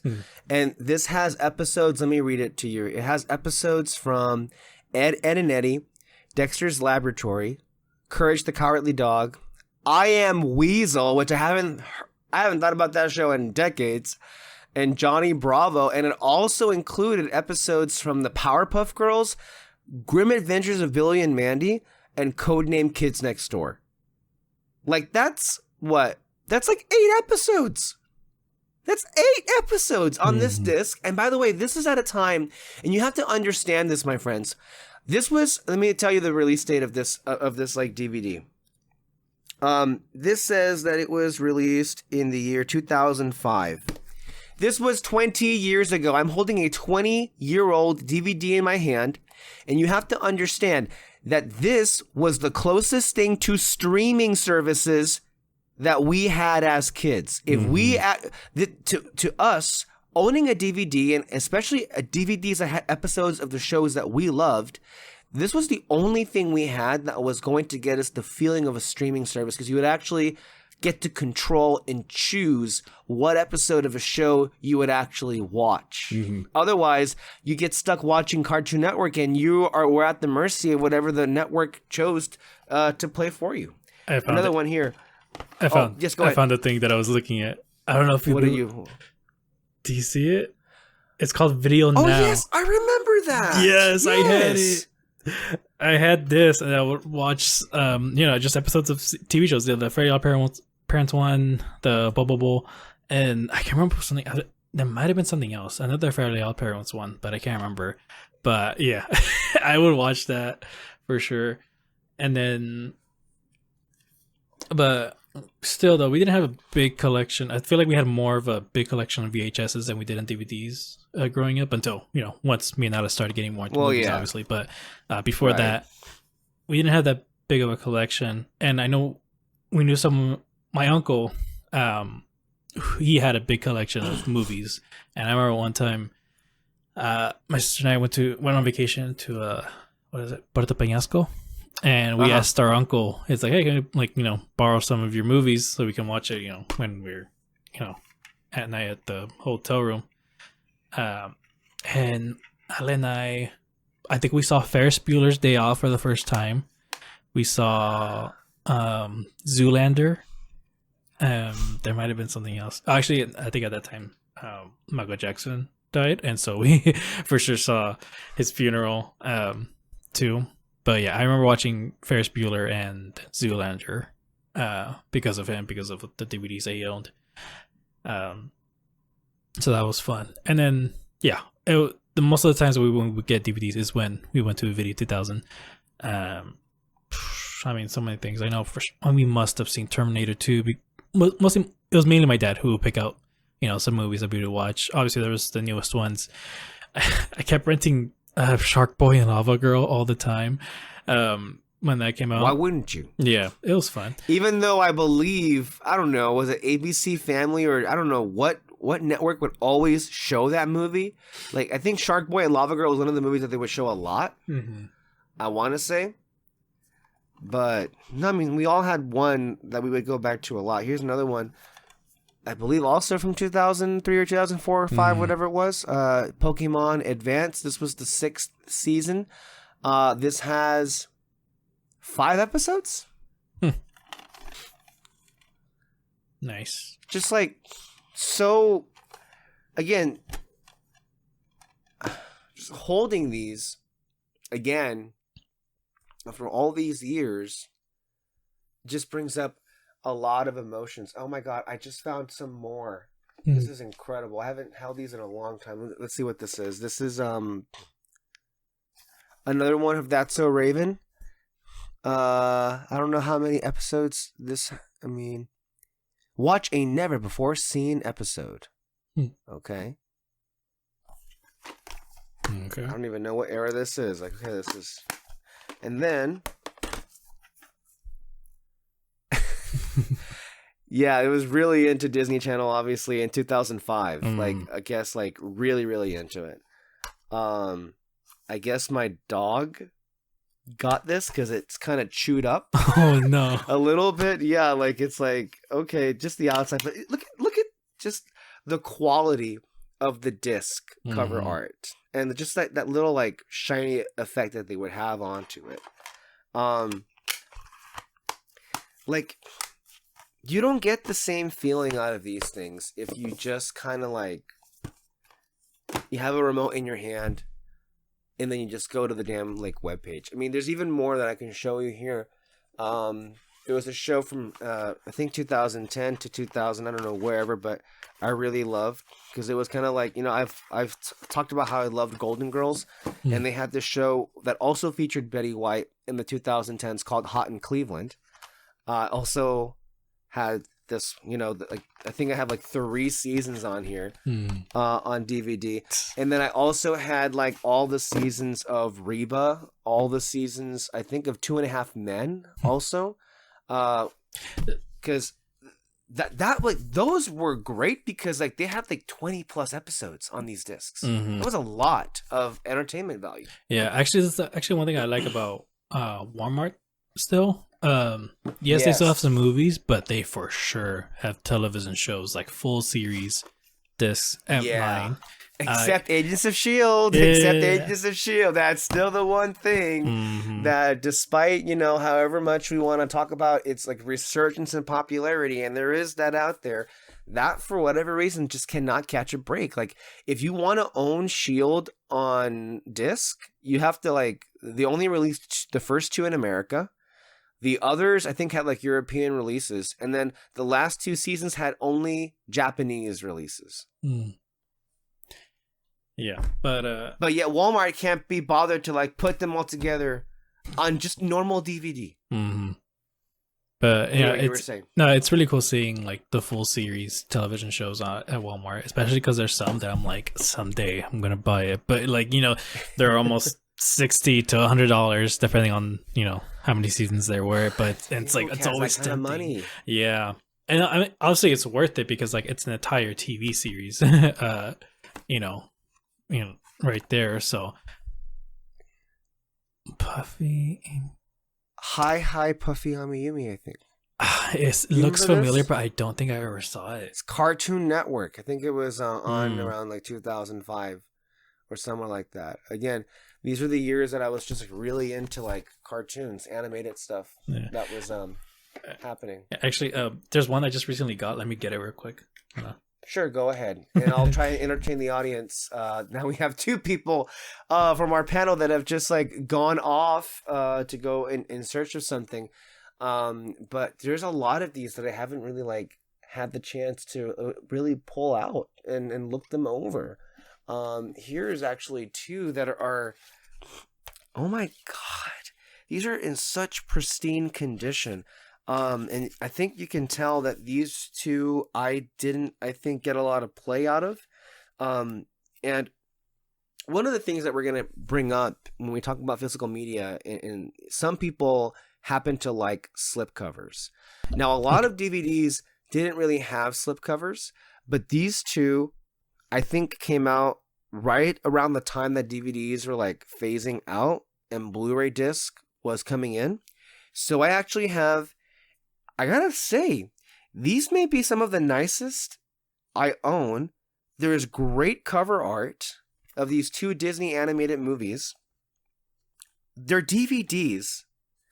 And oh my God, I have not touched these. You can tell because they still feel new.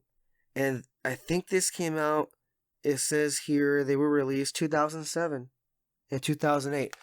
It was The Jungle Book with a slipcover DVD. And then also 101 Dalmatians.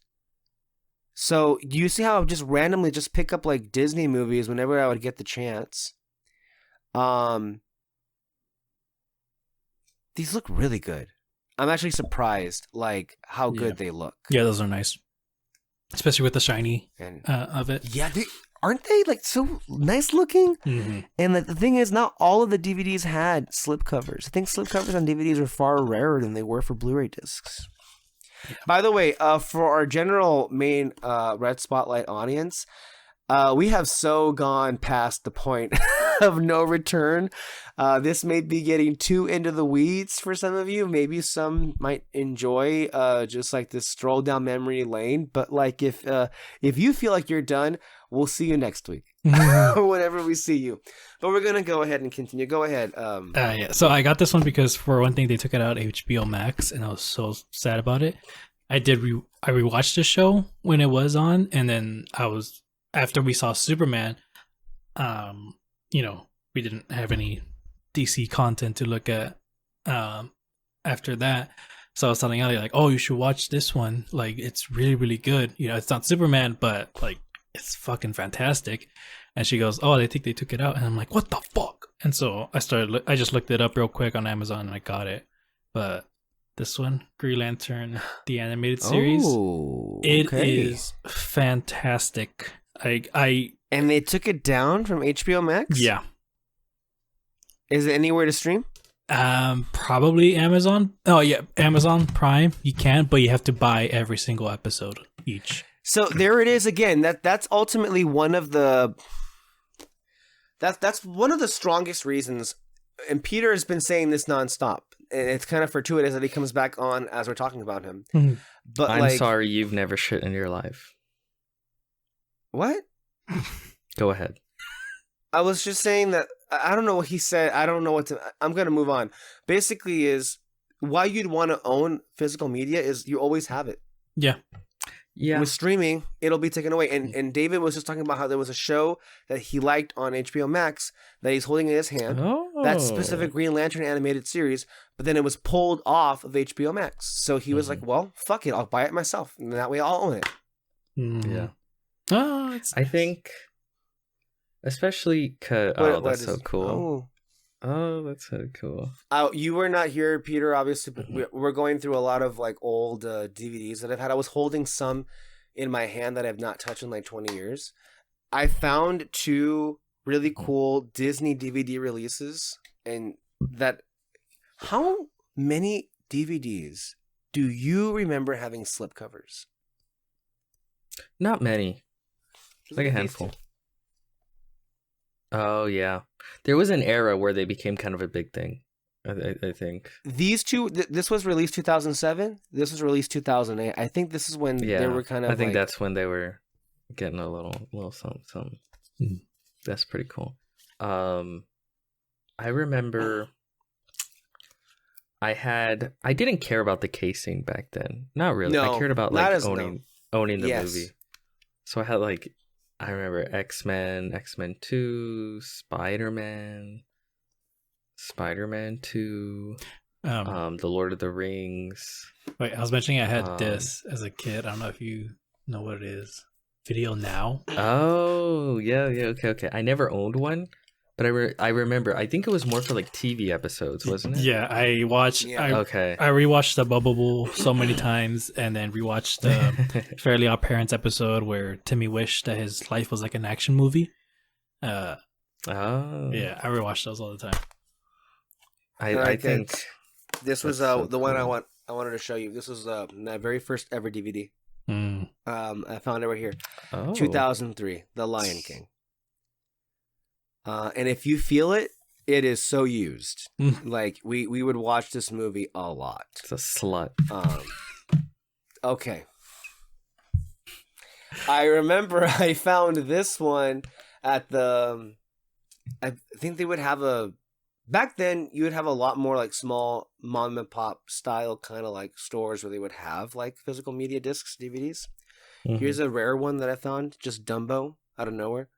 A Dumbo DVD. It's funny. It looks like the VHS. Doesn't it? I think it may be the Just from same the front. cover, but it's just. Yeah, But these are but like the ones white casing and everything. Mm-hmm. Yeah.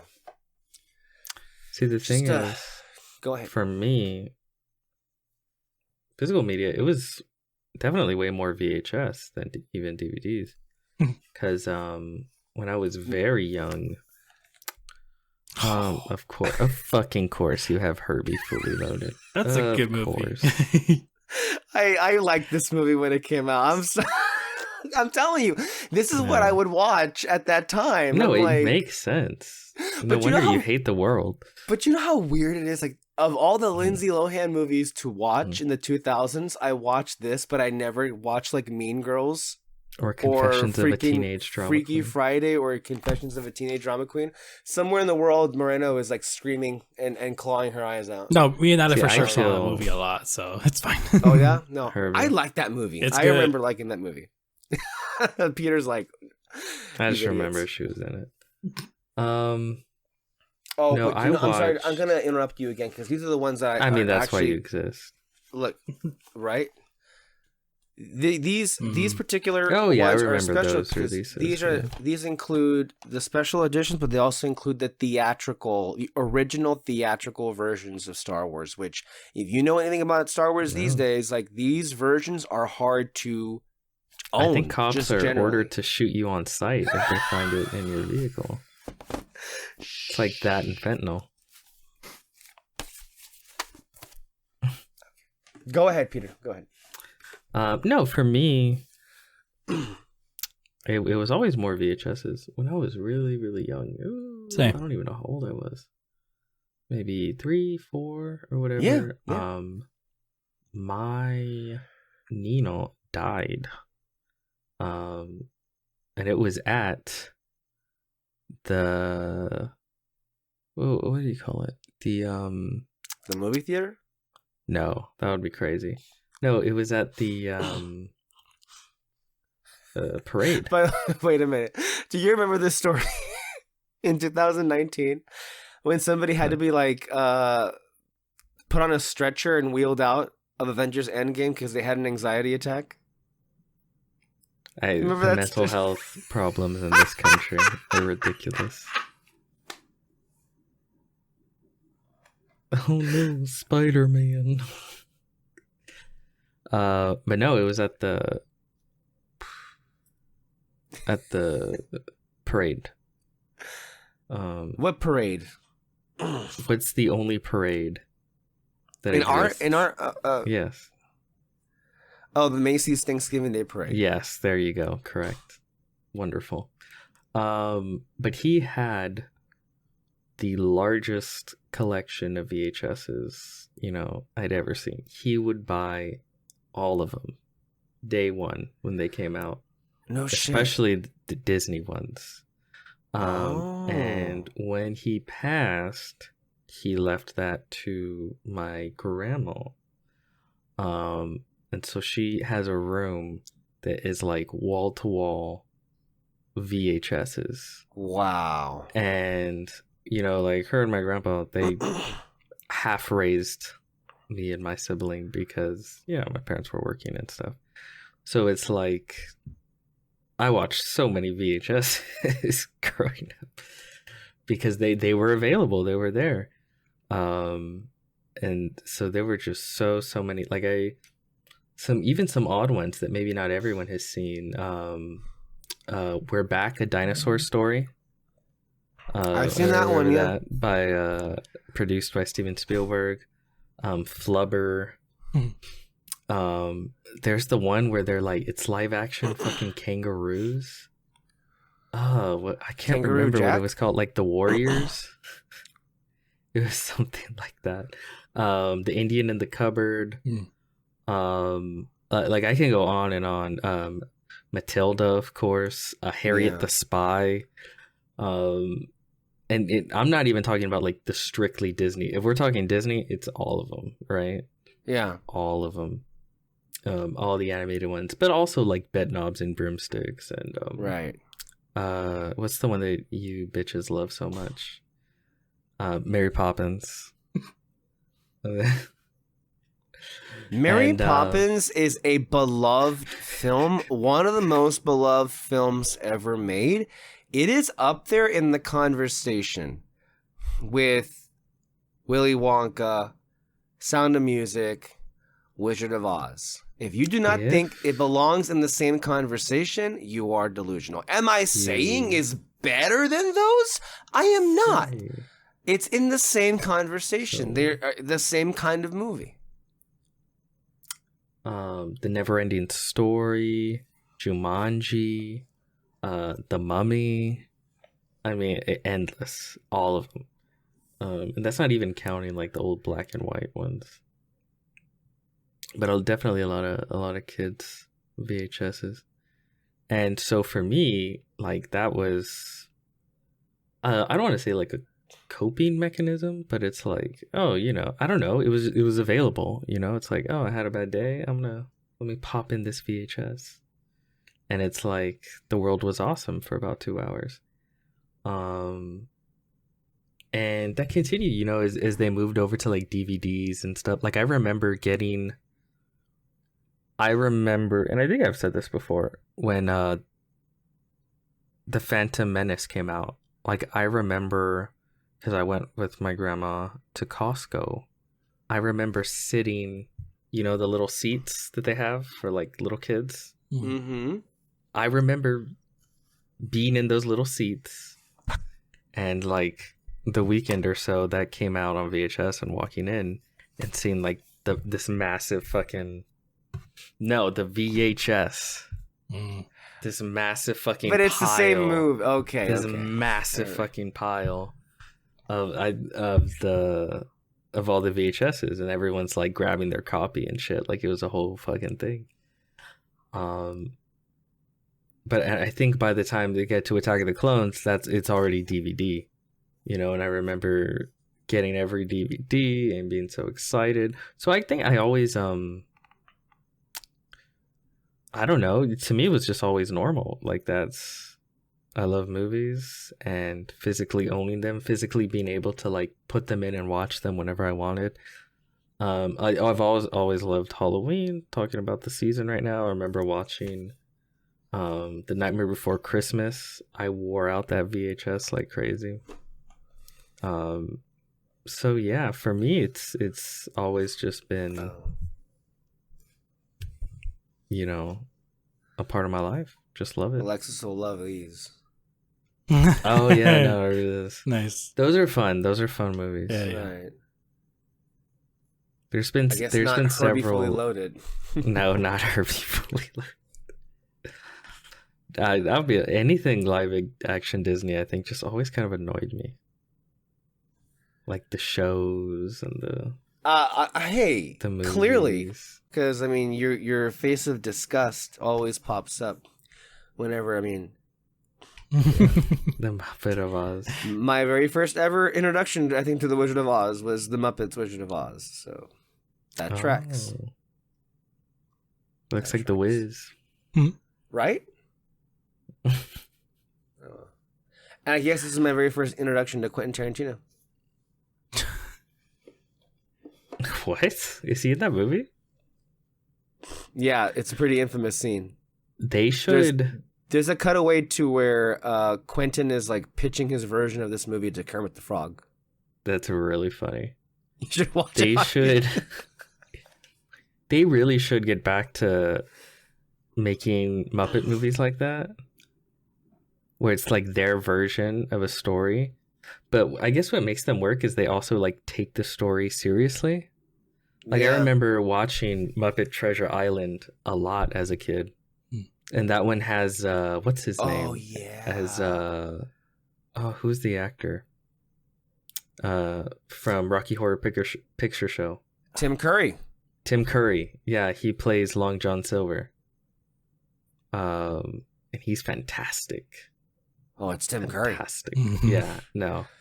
I really think they should go back to like Well, doing that. they kind of tried, remember, with the Haunted Mansion thing? Wait, well, that was the Muppets, right?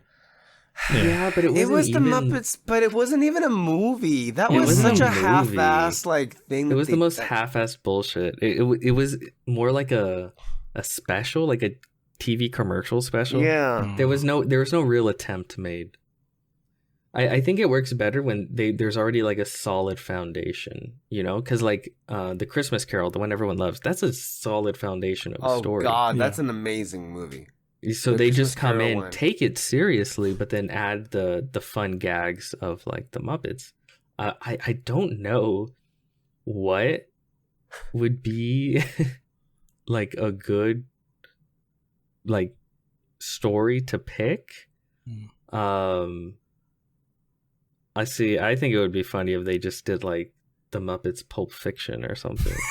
They're not gonna do that, but I'm trying to think of like a classic literary story that they would do, that they could do, that isn't. But knowing Disney, it'll be something Too- lame, like the Muppets Star Wars. Yeah, I don't want the Muppets Star Wars. I want. It's more fun when it's like a serious story, somewhat that like the Muppets come in and give it their flair. You know what I mean? Yeah. Like I'd much rather have like the Muppets Grapes of Wrath than anything, you know? Like that's where the magic kind of shines. I don't know why this is a Muppets podcast now. Yeah, let's not go too far off the deep end with that one, but yeah, obviously as the years have gone on by, we I guess turning this next page into it, like it has evolved, from the VHS to the DVDs. Mhm. Then came the onset of the Blu-ray disc, and I remember me just being so fascinated with the advent of the Blu-ray disc. Just the whole name itself was just like, what? Blu-ray? What the hell is this? In 2007, when the very first PS3 came out, Sony had the pretty great idea of having a Blu-ray player in the PS3. My very first ever Blu-ray player was a PS3. And my very first Blu-ray disc, hilariously, the very first Blu-ray disc that I did not buy, but it was when you Did it bought come with it or what? when you Yeah. bought the PS3, you got a Blu-ray disc of Spider-Man 3. That you never watched or what? You piece of shit. No, I never watched it because I never watched Spider-Man or Spider-Man 2 back then. So it just felt like, well, why am I going to watch this? And that the one that I sought out and really what I wanted the Blu-ray system for was like, okay, we're going to get a new HD TV because HD TVs were new at that point because 2007 had this new Blu-ray player. My first Blu-ray disc that I actually purchased was Pirates of the Caribbean at World's End, which to this day, one of the best looking discs ever that I've ever seen. Oh yeah. I was like, it was legitimately to me like, okay, the future is here, because I was blown away by the quality of the picture of that Blu-ray disc. And all these years later, I feel like we've gotten so used to like HD just being the standard that if we would like literally go back and watch those old VHS tapes, I don't think they would look nearly as well. Maybe the quality has degraded because they've aged, right? But I feel like it could would be really eye-opening to see that. But I it's mean, funny. Go ahead. No, I was just gonna say, I remember the first Blu-ray I saw, and I remember being blown away. Like, oh shit! Like the quality jump was very impressive to me. Do you recall the movie you were watching? It was the remake of The Taking of Pelham 1, 2, 3. It had just come out. I think my dad had bought it just to watch it because he had just gotten A a Blu-ray new TV. okay. What do you call it? The UHD or not 1080p. You know, Yeah. capable of playing Blu-rays. And I think he just wanted a movie to watch and, you know, test it out. And I remember seeing it and being like, oh shit. Just the quality of it was very impressive to me. It would be so much. And then I remember not being impressed with the 4K. just going like, okay, like we're there. Like the improvements aren't massive anymore. Like we've kind of reached the mountaintop basically. Like there's never going to be 8K discs. Because even if there is, I don't think the eyes can tell that large a difference between 4K and 8K. And they would which also I actually just be think pretty is great. It's great, but it also would be pretty foolish of the people who are manufacturing these discs to just put on a whole new format, considering that for whatever reason, it's not UHD or HD discs that are the most popular in sales. It's still DVD. It's still DVD. I saw a YouTuber who goes every Tuesday for new releases. In one of his recent videos, there was a Walmart where in their prime real estate section of their newest releases, it was just DVDs. It was just DVDs. Like not one Blu-ray, not one UHD. And I'm like, and if you look at the data, DVDs sell the most. Well, I think because crazy. A lot of people, especially older people, they never moved on from DVD. I don't think they felt the need to go, you know, Blu-ray, and especially not 4K. So most of the people that I think still buy DVDs are like older people.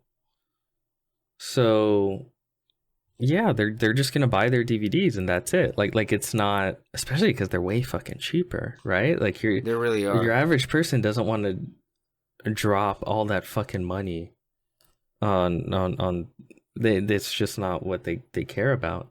So it doesn't surprise me. And yeah, like there's no market for like 8K or anything like that.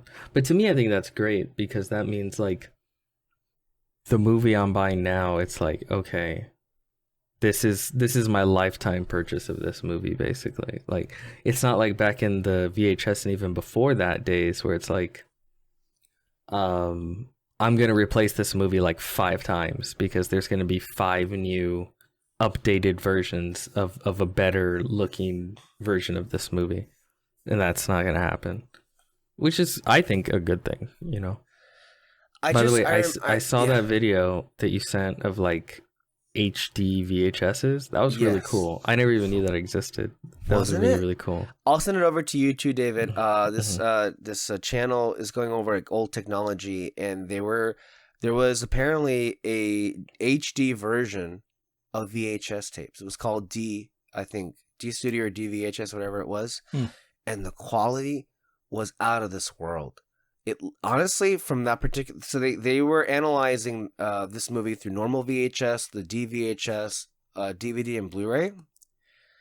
It seemed as if the DVHS was even better than the Blu-ray, based on like how like the transfers really do vary here. And one of the things that Peter and I have landed on, as far as like where we are right now, I feel like when UHD 4K discs first came on the scene, I was a bit annoyed because I feel like I'm not seeing that really the need to upgrade? It's not the same as there was from Blu-ray, DVD to Blu-ray. I think it's different now.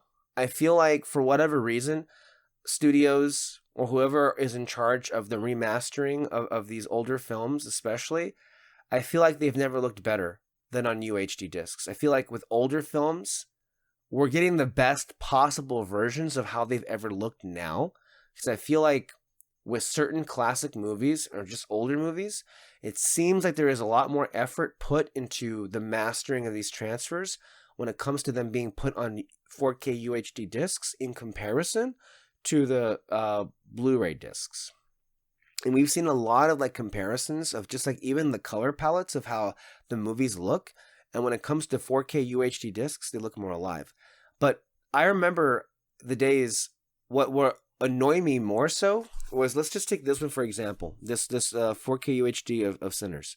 Yes. One of the things that would like annoy me was how, and I think this is not, I think a good example of it, but it would be like, it would take up this much more space of the front cover and it would say in big, bold 4K Ultra. And even just having that I'm sure banner, you have examples back there. I have plenty of of them. I can actually give you one. But I remember that used to be such like annoying to me. And then I just got over it and I got used to it. Now I really don't care about that anymore. I know for you specifically, my friend Peter, the thing that bothered you more than anything else was the borders on Disney DVDs. Let me get some examples. I'll be right back so I can show you. Go ahead and talk. Well, I mean, I'll just take this moment, I guess, to talk about. Let's just not focus on just movies. Physical media and all other stuff is just as important. Books, comic books, and even just kind of like, you know, just the little things that you want to like support. Other stuff like, you know, for one thing, there's this there's a show that's on YouTube called Knights of Guinevere. Have you heard about it? No. Okay, so the person who made it made the Owl House, and people, you know, seem to really love that show. Yeah, people love that show. Yeah. The thing though, the creator had so many disagreements, bouts with Disney, and eventually they canceled her show. And so when she left, she was just like, okay, I want to make something new. And she very much put her anger at Disney into this new show. And it's on YouTube, the first episode, the pilot episode. I don't know if and when we'll see another episode. But, you know, one way to kind of support that show is, you know, the studio that made it, can't remember what's it called actually. You know, they have a website, and to like kind of support it, you can buy the merchandise. There's like some plushies, there is a poster, some what's it called, pins that you can also buy. So like, you know, for real? Yeah, so just to kind of support the show. Oh, Glitch, that's the YouTube channel where it's on, and you can watch the first episode. I only knew about it because of some reaction YouTubers that watched it and all that, and it really is fantastic, honestly. Like you'll see the details of what she wants to talk shit about Disney, but there's also just a really good story about how capitalism basically can destroy a whole world. Disgusting and woke. But it looks fantastic. I really want to see this thing grow. I mean, it has like millions of views already. Let me see, 10 million views on it. So it's on YouTube for free. And like I said too, other forms of physical media. I actually just got this recently. This comic book from a YouTuber that I like. Danger Boy. I thought it said anger. Oh, there it is. Danger Boy. Danger Boy and the antagonists. Yeah. What? What is that? Yeah, the YouTuber, he started a Kickstarter for it, and you know, I decided to support it. And so I haven't read it yet because I'm reading other stuff, and I'm gonna be reading some other things, and I'm playing a video game. I'm doing a whole bunch of stuff that just takes up a lot of time. What video game are you playing? Expedition 33. Okay. I've heard good things about that. Oh, it's fucking fantastic. And that's another thing that I'm buying. I bought the vinyl for the music of that. Let me tell you how many discs there are in it. Because there's a ginormous soundtrack for it. Let me see.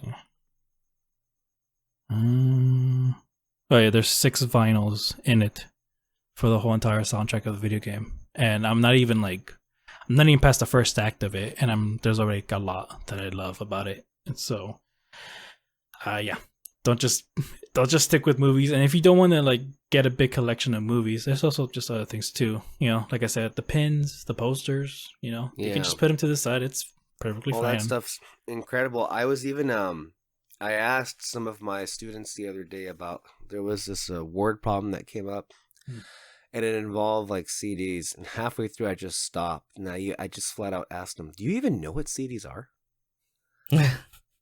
A good number of them did, and I was like, "Oh, okay, interesting." So some of these families are doing it right because they actually know what it looked like. They actually even knew what. I guess they have access to an old collection of CDs to their families that they had. So I guess You gotta there's ask hope. the hipster kids. Yeah, they know what they are and everything. But I wanted to show an example of what we were saying. So this is what the first kind of 4K UHD Blu-rays look like. Oh, yeah, they're a lot bigger. The overly obnoxious size of that 4K at the top. You know what though? I like it better than like the big blue that like wraps around the whole thing. I don't know. I prefer What blue? at the top, because for Blu-rays there would be like a big blue lining around the top that like wraps around the whole slipcase. Okay. No, like on the slipcover. Oh, on the slipcover. I wonder if I Do you have one an of those. example? I do. I can show it. Well, before you do that, one of the things that made me come around very quickly on the 4K new format, these slipcovers are much nicer with 4K UHD than they are with normal standard Blu-ray disc. And yes, to a lot of people, if this is okay with you, great.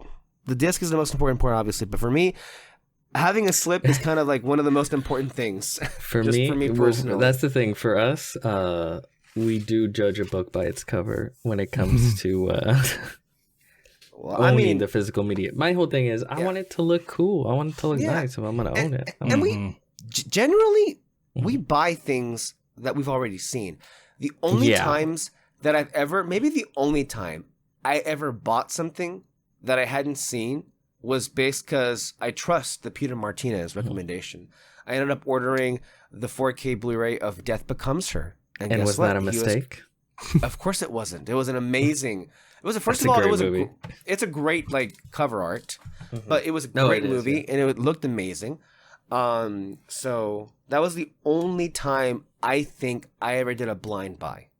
But for the most part, and look, there are plenty of people who just buy to watch it. I don't usually like to spend money unless I've actually seen it and liked the movie enough to do so. Especially with how much money they cost. Like I don't see it as much, but I remember when I first started collecting, I'd see some people like they'd go through like their movie collection and like pull them out and like name all of them. And like half of them, they're like, yeah, this movie sucks. And it's like, well, then why do you own it? Like, I think people collecting things just for the sake of collecting is like, it's kind of a vice. It's kind of like drinking. It's kind of like, drugs. Like no, but it is like being a shopaholic. It's a vice. You do it to kind of like get a dopamine hit, but do you really want it? Do you really need it? I don't know. So that's why I try to be very careful with what I buy, and I try to always not buy something just to get the dopamine hit. It's like, oh no, I genuinely want this. Like oh, I know I genuinely really love this film, and I would love to own it. I try to do that. Yeah, I mean, I wish I was the kind of person that was like, it would be enough for me if I just owned the disc, and sometimes it is. Like, for example, there's this Wizard of Oz 4K Blu-ray that I got for real cheap, and I'm like, it didn't come with a slipcover. So what did I do? I ended up buying a slipcover version for it because, like, I want this one not so much, and it's like, what are you gonna do? I don't know what to tell you. It to someone outside of collecting these films and movies, I'm sure when it comes to slipcover, we sound like an insane person, right? I think we do. You sound like a complete idiot. Like, why is this important? It just is. Mm-hmm. Look, you every mentioned movie the I own has Disney to ones, have the slipcover, right? Yeah. Here are the Disney ones. I'm gonna try and order these in chronological order in terms of how they were released. Here's an example of a Disney Blu-ray with the border that Peter hates so much. Okay. Oh, I hate that shit. Yeah. Oh my god, I hate it. I don't understand why that creates such hatred in you. Like, it doesn't look the best, but it's just this would be their theme. I honestly prefer that always than the 4K one. You were what, David? Oh, the 4K ones are ugly too. Yeah. Where it's just like the random color. It's a random character from the movie and then like just one color background. No. So I prefer like this style of like the Blu-ray thing than how the 4K is doing it with the whole. You know what? Here's the thing. I'm okay with a border if it's done cool and well. Mm-hmm. Like, they still do borders like that for the Disney releases, but they're not ugly. Like, I have how about this one? The Thunderbolt, ugly. Hate it. Terrible. I have the Thunderbolts 4K. Okay. And it's like a cool yellow border that doesn't suck. And then I saw for the Fantastic Four, they're doing the same thing. Where it's like a cool border that doesn't suck. And it got way too busy at the top with like, you saw like it has the top that says like Blu-ray, Diamond Edition, then Blu-ray, DVD, big thing of Blu-ray, DVD, Blu-ray, digital copy, 3D plus Blu-ray, music. Yeah. Blu-ray 3D, DVD, digital but then copy. the big old Blu-ray in the middle as well, plus the border. It's like, you're doing too much. I love it when it's just the image. Do you not see the shimmer? The shimmer's nice, whatever. But like, I'm sorry. This is the best possible version of The Little Mermaid anybody will ever own because of this slipcover and this exact artwork. No. You know what? I need to grab some movies to show you, like, good versions. Hold on. Wait. Before You're pissing me off. Okay. No, okay. Let me show you how it evolved, okay? Because these are the older ones. Here's a more recent one. Let me go grab my gun. Okay. From 2018. I'm not defending this, by the way. I know. I'm just, like, showing you the evolution of, like, okay, here's another one of the first, I hate like, the 4K. yellow thing. And then the red at the bottom, that's always, like, the Cinematic Universe edition or whatever. But it still had like this up here. Okay, here's a more recent. Annoying. Here's a more recent one. I can live with that. That one's fine. That one's probably the best one. That one's okay. Yeah, then you agree with me. They've gotten better. I don't disagree with you, man. Okay. I don't disagree with you. I think you're not hearing me. That was thrown at David because David was giving me some shit for this specific movie, which is one of my favorite movies of all the things. I mean, I also have this one to compare it with. Here, I'll show you this one. I have do you have the 4K, don't you? Oh no, you don't. No, I don't have. I have the 4K on digital. I don't have the discs. I didn't like the 4K.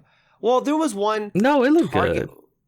I'm good with. I think it was even a Target exclusive. There was, but I'm not sure if that one was 4K. The point is, and by the way, contrary to popular belief, I don't buy the same movies over and over again. Just very few select ones.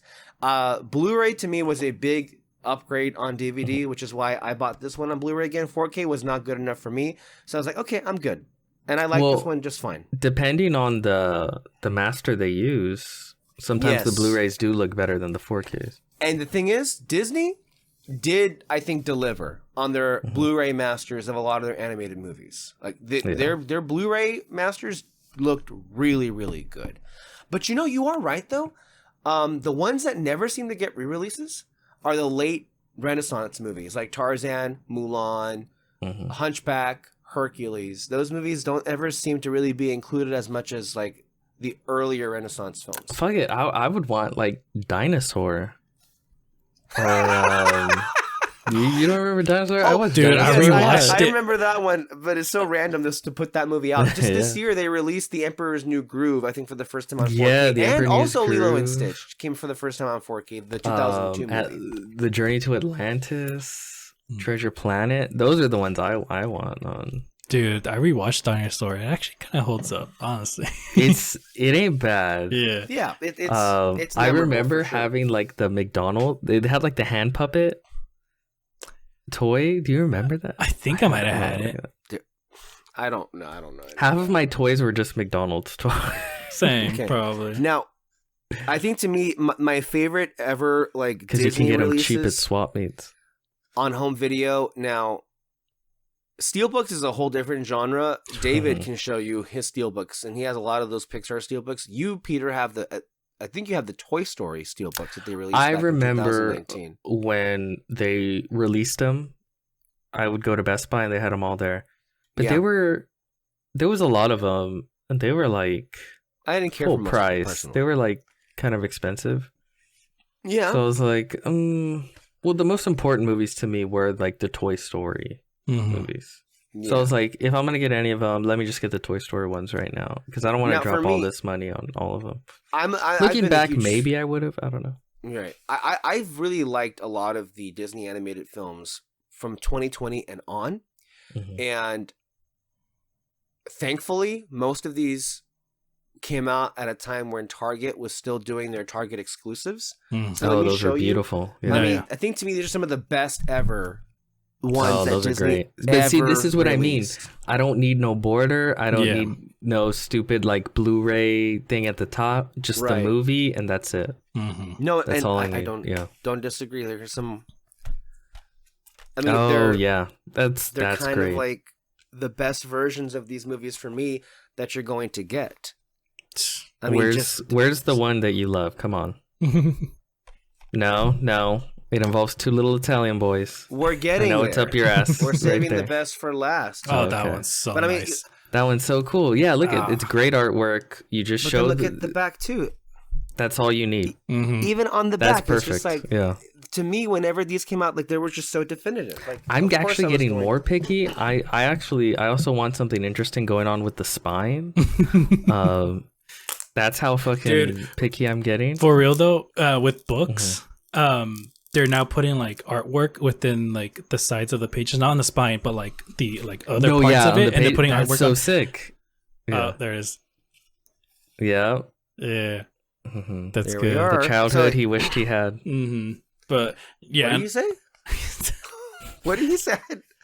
But no, these are to me some of my favorite ever because the artwork to me is just so definitive. Mhm. Definitive. Yeah, no, it's perfect. It's beautiful. And there's no stupid border. There's no stupid 4K Blu-ray. I mean, it's still on this. yeah, that's but- ugly. I don't like that. The yellow and then the red at the bottom, unnecessary. And to be clear, this looks different. No, this is the same one. This is what it. No, came no, in. I agree. I'm okay with it on like the actual plastic, Right. what do you call it? Case. But on the slipcover, it needs to actually look good Mhm. because that's the one you're seeing most of the time. And yeah, that's kind of where we are. Latelier though, I mean they have been nicer. I gotta tell you. I mean, here are some other newer ones that came out. I think Disney released this one. Here's one that came out just this week. Oh, This see, is the Sound That's of Music perfect. 60th 'Cause even anniversary. if you do have the 4K, it's like blended into the. It's not making a big deal about it. It's Mhm. there. Mhm. I don't know. That's it. But look at the spine. Let me see that spine. See, I like that. I like that. Oh my god, man, you're really into spines these days, aren't you? I'm getting very particular with it. I Oh don't know. my god. It's gotta look good. You made a big thing about it with the Pixar ones, didn't you? Or you like because it had like a different color on the spines for the steelbooks. I mean, Did I? Yeah, you were kind of like, why would I they don't know. change like the color of it? Like there was one that was like a different color from the rest of it, and you just Oh, kinda but like, that's what the- annoying. Yeah. That's so annoying when Have postcards. here's the in thing. here. I know I Oh. sound like a crazy person to 99.99999% of the population. But I don't know. You're not wrong. But I'm also not going to change. So, you know. So I mean, even the quality, when it comes to feeling this in your hand, it's just like, oh my god. Do you it's have great. the Corpse Bride steelbook? I'm about to pull that one in a minute, Mhm. but here's another one of the Disney. See, picture look at how variety. nice that is. Mm-hmm. And show that spine. That's a nice spine. Can you even? Okay. Yeah, we Yeah, can you see can it. see it. No, but that's great artwork. Mhm. Because I hate a lot of, especially they used to do it, Disney, they would just have like the photo of the character and then just a random colored background. Mhm. They did that with the That's lame. Studio Ghibli movies for the steel books for that one. It's just a Yeah, and that's character and then the lame. and I'm like, I just rather get the regular Blu-rays. What the hell? I guess to me, here's my defense for sounding crazy. Films are they are a visual medium, right? Mhm.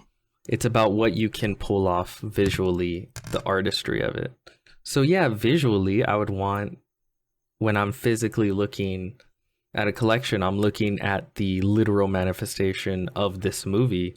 I want to get an idea of what the film is, and that includes the visual element. Mhm. So yeah, you want it to look a certain way. Go figure, right? Mhm. But I think to me, like what is so impressive about, I mean, to me, it takes a lot for me to get a steelbook. But I feel like these days, like For me, I'll get whichever version is best. Yeah. that's how I am, right? Yeah, because Yeah. So you were talking about Corpse Bride, right? Yeah. Like, what makes it so like fun is if you Yeah, a pull it lot of those out- steelbooks Wow. are doing it with where they have like a see-through cover that also that does that. That's really cool. Mhm. Yeah. I So like it's that. like, That's also a movie I saw a lot growing up. I loved it. 20th anniversary this year. Yeah. Shit's crazy, right?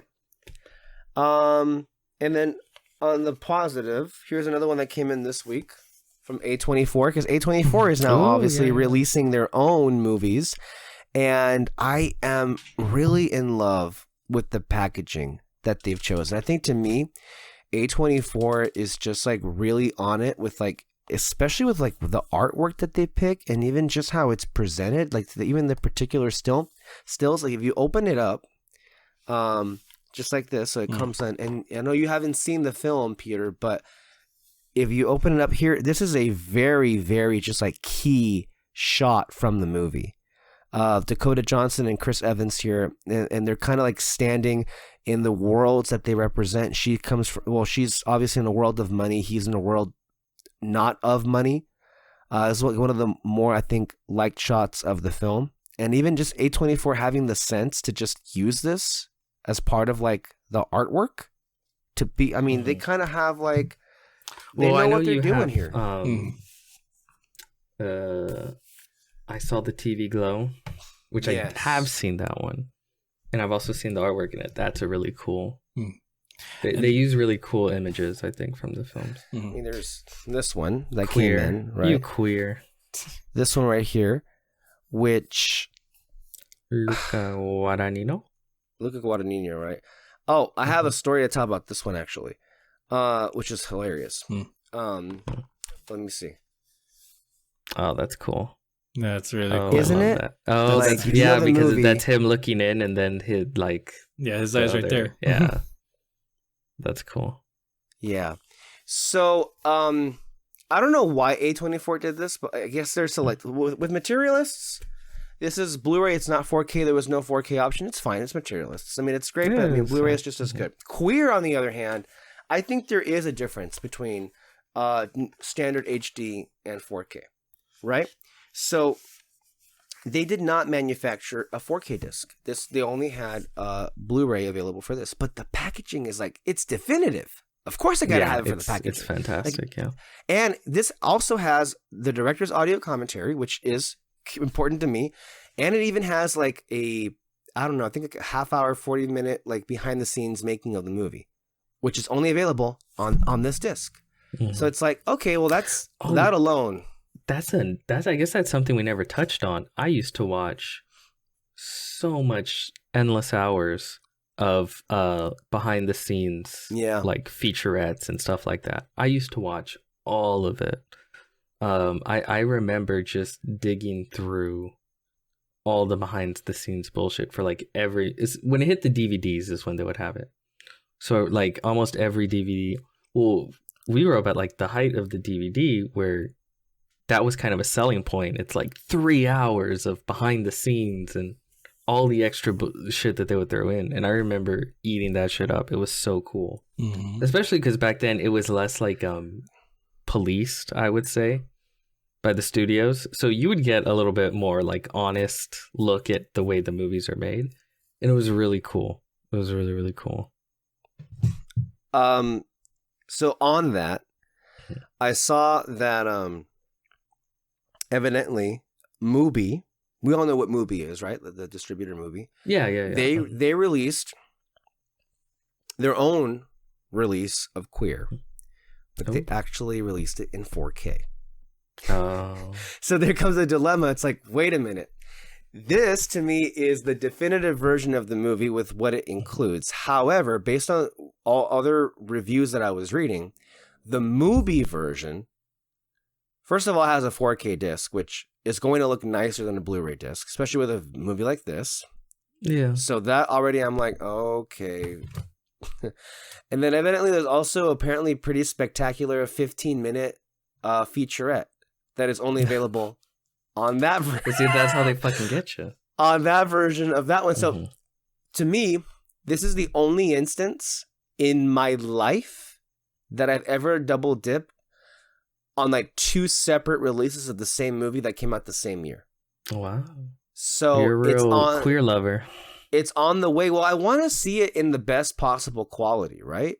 And hey, I'm not saying the Blu-ray looks like shit. It doesn't look like shit, but I do notice sometimes a difference with 4K. You know, it's like you love your queers. What I was saying, evidently you do too, since you're in love with the word. Apparently, it's a great title. I saw the movie. I loved it. Okay. No, my whole thing is, I'll go for packaging first. Yes, just because like.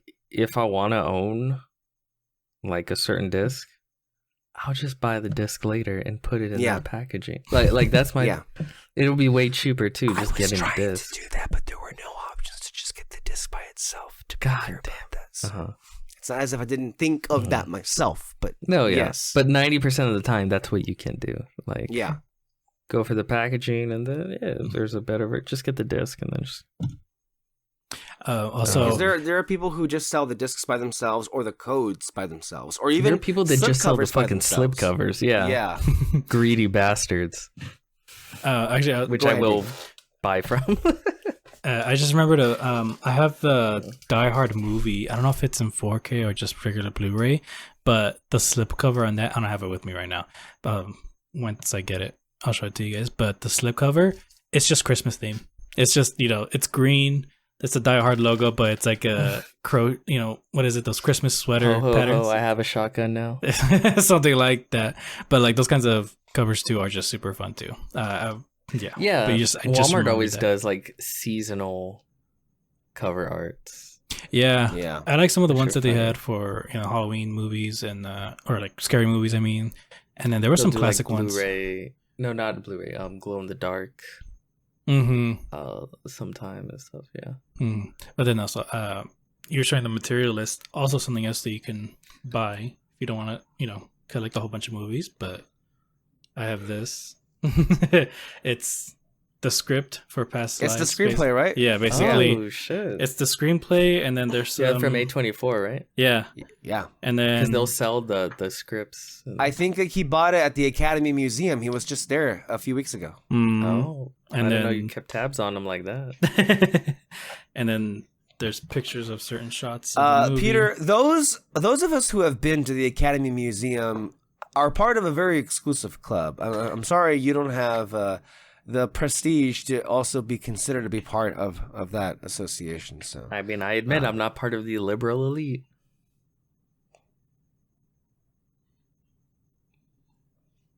Look at this.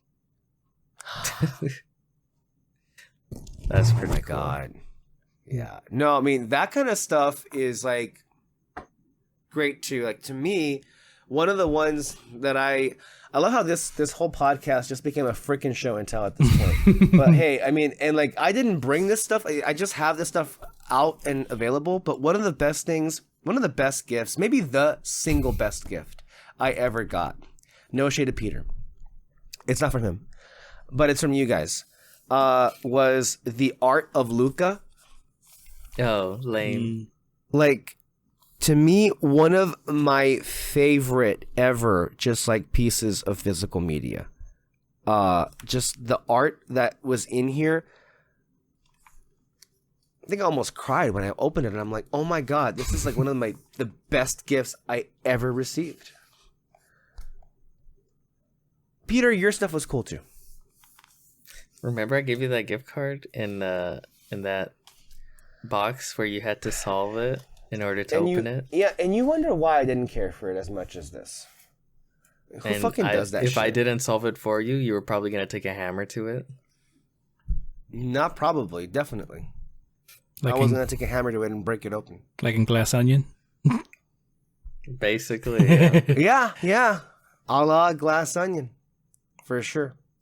But it's not all positive. You know, the prices have gotten ridiculous. I will say that between this, let me pull out. Okay, so this week I bought these three: Corpse Bride, Sound of Music, and I also bought Superman. For those three, it was $100, but I was lucky to be able to find them in the store. If I wanted these same 3 discs and I had to get them all online, that's basically adding almost as much as $20 for each movie. So if we do 20 times 3, that's basically easily, I could have spent up to $60 more minimum for these 3 movies combined if I were to just have ordered them online. And by the way, my friends, that's not even getting into the whole thing of like how these days, because of how competitive it is to even get like Steelbook pre-orders, that's one thing.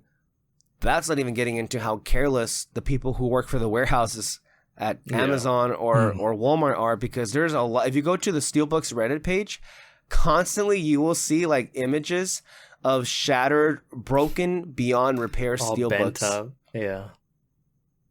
I haven't even shown you this, David, but I should show you some of these images. They make my heart hurt.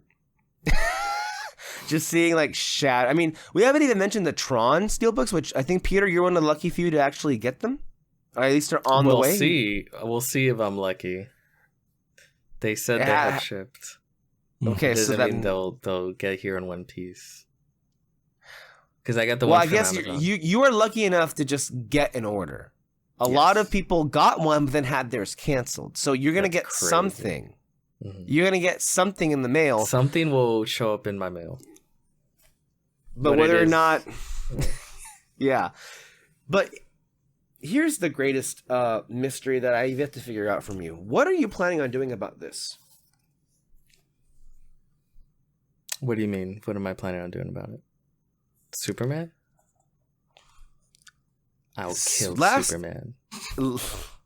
Last we spoke, Yes. it seemed as if you have just made the decision that you're not going to buy this movie. Let me see. I will say, I don't like this artwork, but it does soften the blow. The lenticular It's kind of cool. But I did order my own custom-made slipcover because, you know, but... Here's the thing. I purchased the Steelbook, Superman Steelbook, Okay. weeks ago from like it was a Canadian seller on eBay. $46. Okay. It has not shipped yet.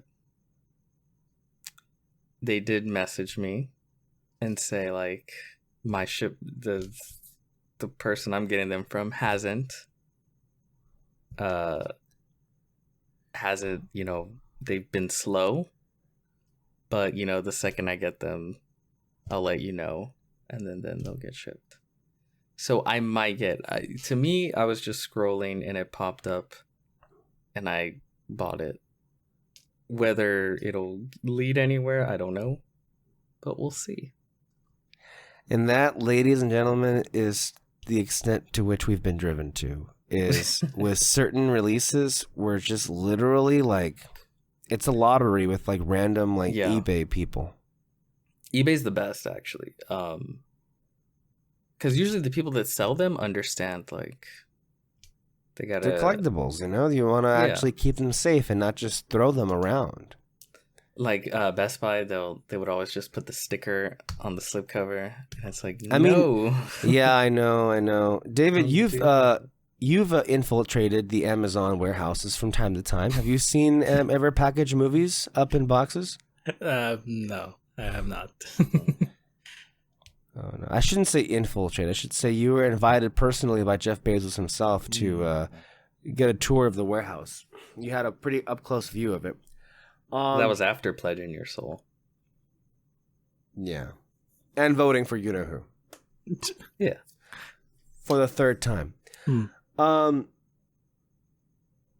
I gotta tell you, it is pretty disappointing what they ended up doing with the Superman release, especially because there weren't enough steelbooks and how quickly they just went out.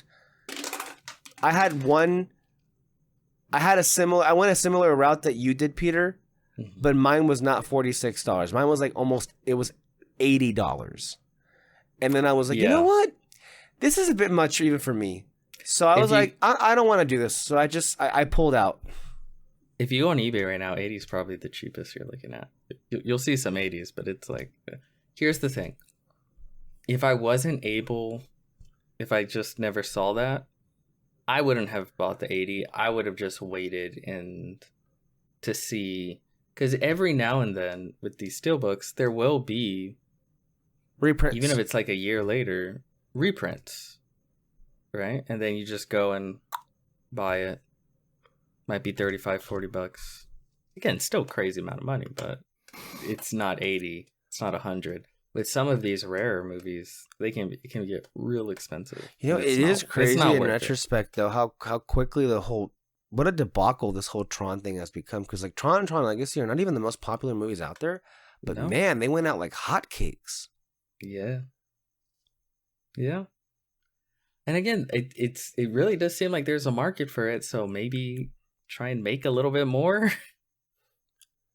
I don't know. I mean, right? Like, they're definitely. It seems like a lot of people just don't end up getting their hands on them. I mean, just the traditional way. They have to end up going through some other means, and then there are plenty of people who still second seller, yeah, which is terrible. Like, that's not what I would want. So, yeah. It does get to be a problem, though, where it's like, where the hell do you put all this crap? If you see my screen, I think you can tell very easily where I store mine. Peter's, on the other hand, they're scattered all over the floor of his living room, so... Well, my answer is to try and get rid of some... which I actually have. I've gotten rid of quite a number of. We're in the process, too, at least. But yeah, it's still a lot. Like, even if I narrow it down, my whole thing is like, I only want to own like my favorite movie. Not ones that I just kind of like, but like my favorite movies. The ones that emotionally, whatever. They move you, and then it's like they feel like they're a part of you because of how much you love them and stuff like that. That's still like hundreds of movies. Yep.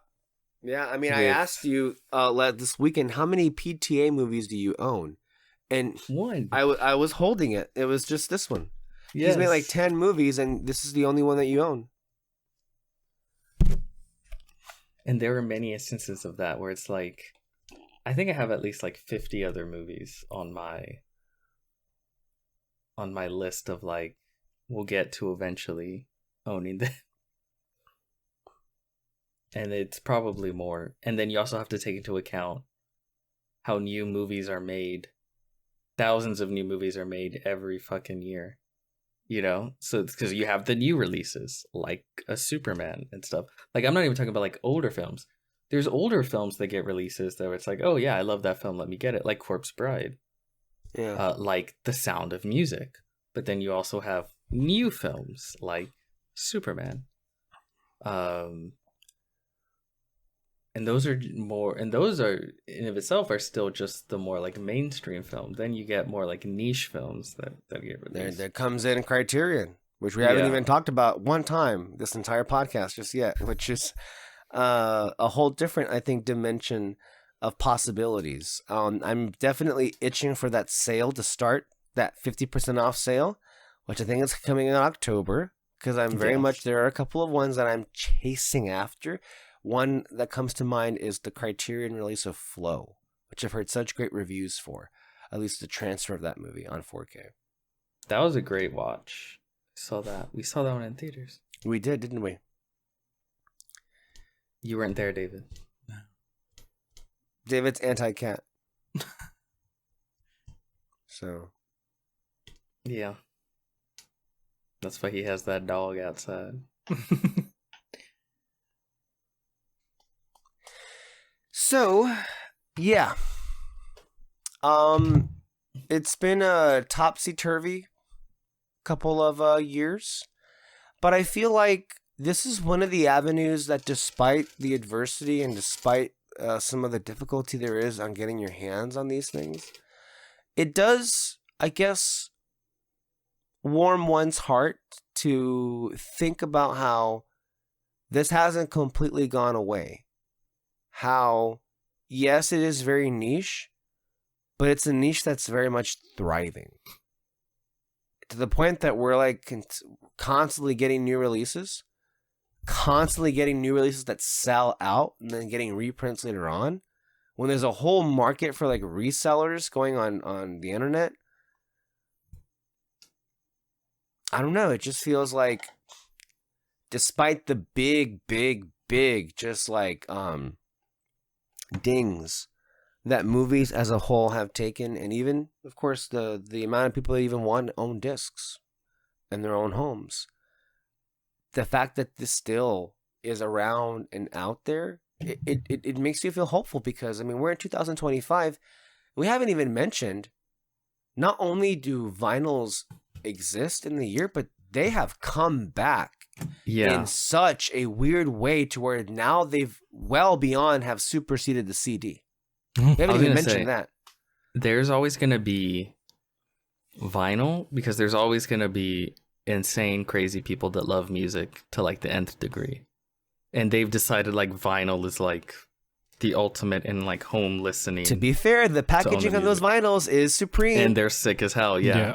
There's nothing cooler than having your fucking crate with like all your fucking vinyls and stuff. If Kyle were on this show, he would be showing us, I don't know how many. But he's not. He was excommunicated. I mean, I literally bought the vinyl soundtrack for a video game. Like, it's becoming very popular. Nerd. Man, there were some vinyls I wanted to buy, but for what purpose would I buy them for? I have no... Yeah, you don't have a player. You don't have a place, yeah. What am I going to do with them? I like the dude one where they have the sand in it. I meant the Fablemans. The Fablemans had like a... yeah, of course you would. It's like, and like no one else is going to buy it, so it's like... Yeah. They're probably rotting in some landfill right now. Don't worry about it. It's rotting in the Barnes & Noble section, the vinyl section. Which, by the way, God bless Barnes & Noble for still having a great selection. The ones that we have in our area... Oh my God. I feel when we first took you there, Peter, we had to like tear you away. I don't know how long we were there. I think it was this time last year. I think it was the day we went to Cheesecake Factory. We saw Smile 2, and but mostly it was just taking you to Barnes and Noble, and it took a while to get out of there. Earlier in the summer, I had the time of my life just being there on my own, and I ended up buying Coraline, the Steelbook. Ended up buying that's a great the Criterions of Fantastic Mr. Fox, and I believe I also showed this one at some other show, Anora. Have you seen Fantastic Mr. Fox? We talked about it, yeah. Oh my god, we did. That's right. I saw Fantastic Mr. Fox earlier on Netflix. No, on Disney Plus earlier on this Disney year, Plus. and That's then right. That's right. I purchased the movie on Disney. It's because that was the only one you had seen of his. Of Wes Anderson? His earlier ones, yeah. Correct. Yes. Yeah. Yeah.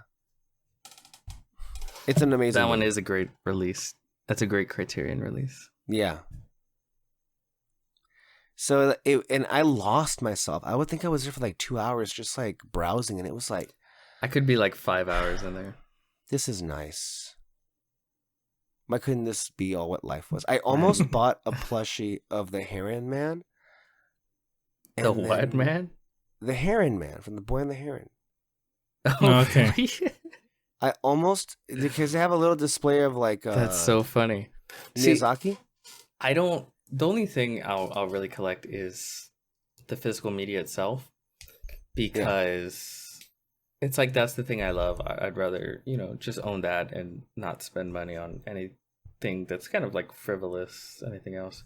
But when it's like really niche, weird things, like the fact that this even exists, is funny to me. That's when I want it. Mm-hmm. The fact that there's a little plushie of the Heron Man is No, seriously. Yeah. It's like, oh, like where else are you gonna see this? You know what I mean? Yeah, I would have gotten it, but I was already spending a pretty penny on the discs, and I think it was like $70-$80. Yeah, I mean, it ain't the cheapest hobby. Yeah, no, like those are Disney prices, and I'm like, let's not spend all of that just yet.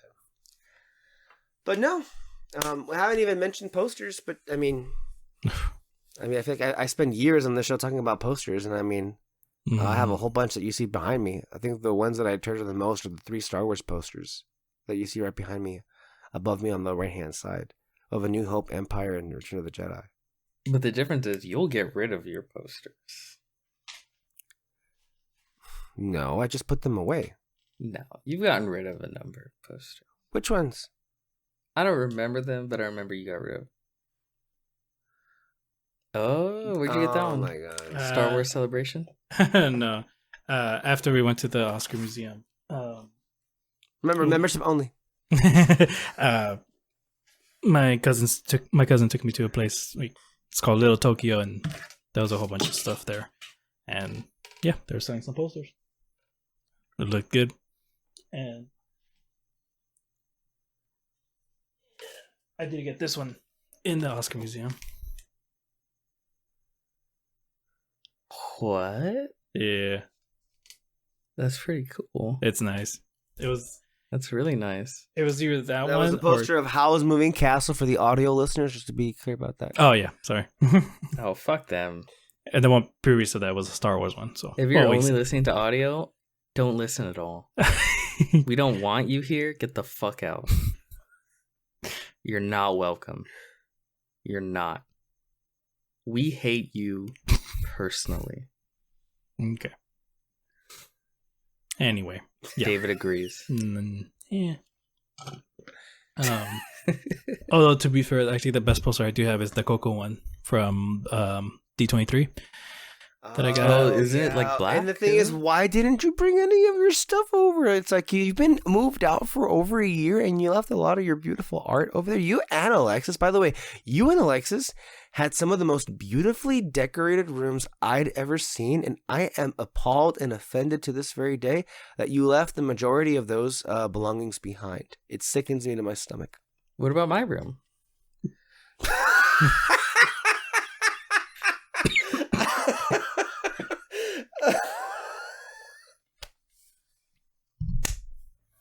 You don't even have a lamp. What do you mean? What about your room? I have a lamp. It's over there. I mean, you meant your older room that you just moved out of. You mean? Potato. What is there for me to say about your room, Peter? It's like you had a bunch of wonderful collections of art, but you just had them in storage. You didn't put anything on the wall. I mean, I don't know what you want me to say. I mean, you had a nice collection of obviously movies. You had a nice collection of Disney Infinity figures. Some random like hodgepodge of crap that was in a very useless area. Mm-hmm. Although you did have really some nice posters, I will say. There was a wonderful one. You had a Dune poster, if I'm not mistaken. By the way, I don't remember that. Where are those posters now? Where are those posters now? Are they still over there, or are they just not on a wall anymore? I mean, things get lost in the shuffle. Pathetic excuses. Every time I moved to a new spot, I took my shit with me. Because if there was one thing I need a space that. Well, yes. Quite frankly, yes. Hell yes.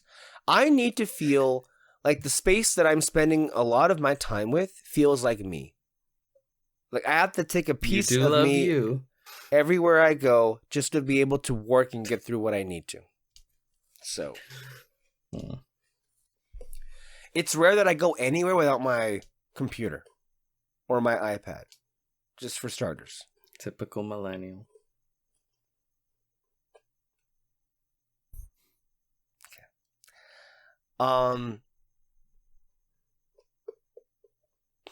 One of the things we haven't even did we touched on comic books. We've touched not so much books. I mean, David's a big book reader.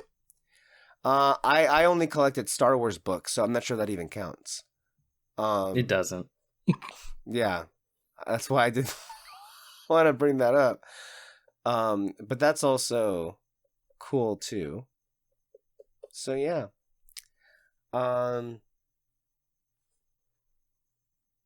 We have spent a lot of time throughout these last few years being, I think, negative with where things are. I mean, that's just speaking truth to where things are, right? But this one small corner of the world that we talk about most, thankfully, for better and for worse, exists.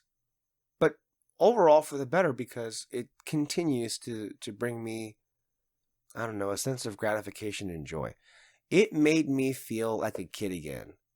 Honestly, being able to go to a Walmart this week and actually walk out with movies in my hand. It's kind of infuriating. Usually do. It's infuriating how surreal it is, because that's a feeling I should be having pretty much all the time. But it's kind of a joy I denied myself because I was so kind of spiraling after Target and Best Buy just said fuck you to all the people out there that would go and buy movies. I mean, we've talked on endlessly about how even at our local Best Buy, it felt like we were being targeted because they would put that goddamn stupid ass, ugly ass staircase right in front of the small little corner they had left for movies. I'm telling you, that staircase is gone. I've only gone to Best Buy a couple of times, because there's really no reason to. Well, I guess I'm kind of looking at TVs now, so it's that's the only reason I'll pop in every now and then. And that staircase that they would always put in front of the Blu-rays and DVDs, it's never there anymore. It's never there, which is infuriating because there's nothing there that's in its place. So yeah. I don't know. So someone there just fucking hated the movie section. Unless it was literally store policy to do that, because I saw images of that same shit happening at a separate Best Buy where they would have the staircase parked right in front of the movies. It's a bit too much of a coincidence that it would be in the same location at multiple stores. And then when you also consider the fact that it seemed like they launched this really aggressive campaign to rid themselves of movies so quickly that they raised prices up to an absurd degree. Like the infamous example was when they had the Roland Emmerich, Matthew Broderick Godzilla movie from 97 or 98, the Steelbook for $57. Insane. And they never brought down their prices for anything. Just always the highest price humanly imaginable. And it's like, yeah, no wonder they're not fucking selling for you guys. Yeah, they're not gonna sell. $57 for the Matthew Broderick Godzilla movie? A lot of people out there have self-respect. Not us, but other people. No, not so much. One little thing though, when I ordered Queer and Materialists and Brutalist on, I purchased it through the A24 store. I love how they send you the receipt in this little envelope that says A24. How prestigious. Right? So you pull it out, it's like, and the Oscar goes to me. Is your name on it? It is. It's a legit receipt. Holy shit. It's a legit receipt for it. And then they even sent this with the latest packaging. Join the club, and it had, I believe, a still image of the upcoming Rock movie. What's it going to be called? That's right. Yeah. It's something. I don't remember. I don't know. Yeah, the something, whatever it is. It's like, okay, it's a nice little postcard. So, only thing is, what do I do with this shit? See how much crap I can accumulate? It's like, okay, is this just trash now? I honestly, I some hated people those. keep those. I just throw I them just away. throw them away. Yeah. Yeah, like, but I feel bad about throwing I it do away. feel bad, but it's I'm like, like, hey, but it is pretty useless to me. It's like, what am I gonna do with those? Yeah. Collect them? Like, no. And watch, there's probably an even crazier person than us that's like, you threw those away, you piece of shit. You don't read the back of those things. Come on. I had a family member one time. He showed me something that blew my mind, and it kind of like disgusted me beyond any kind of way I could even express into words. This was around 2010. He also was like a movie collector, DVD primarily collector. Mm-hmm. Do you know what this bitch did? He was one of these people that if he bought the movie like this, he would only keep the disc and he'd throw away the cases and the packaging. And he would he would keep the discs in like this like album. Like an album that was designed for CDs. That would make me so angry. That stupid son of a bitch.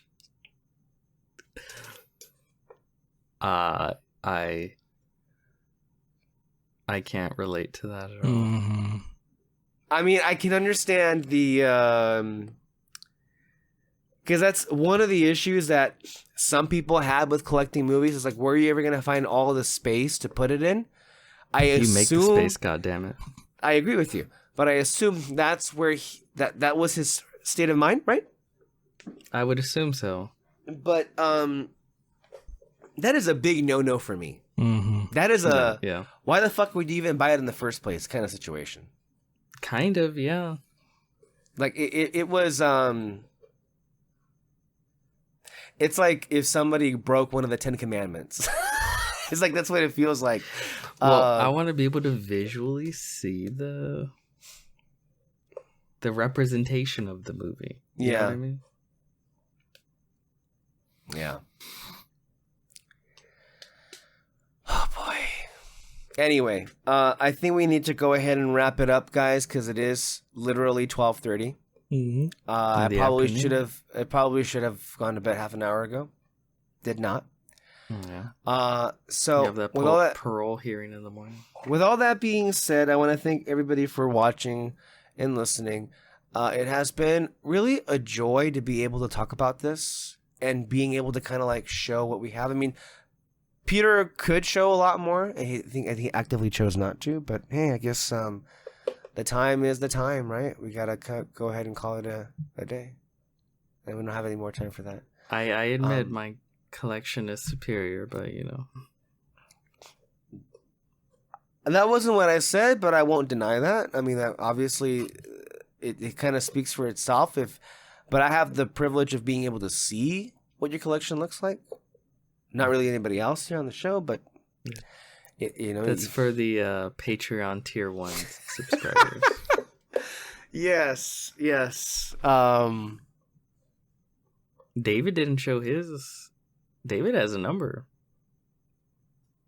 Yeah, but I don't think he wants to go get up and do all that. I mean, I did because I literally am sitting. Okay. I'm sitting in front of like where all this stuff is at. Like, but literally, you didn't go after David. You went after me.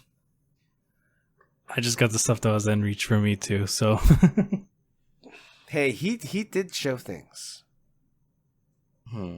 He did show things. All you showed was a cat. This was the only one that I went up and actually got. But true. The rest of it was just Green Lantern. My cat is worth every movie ever made.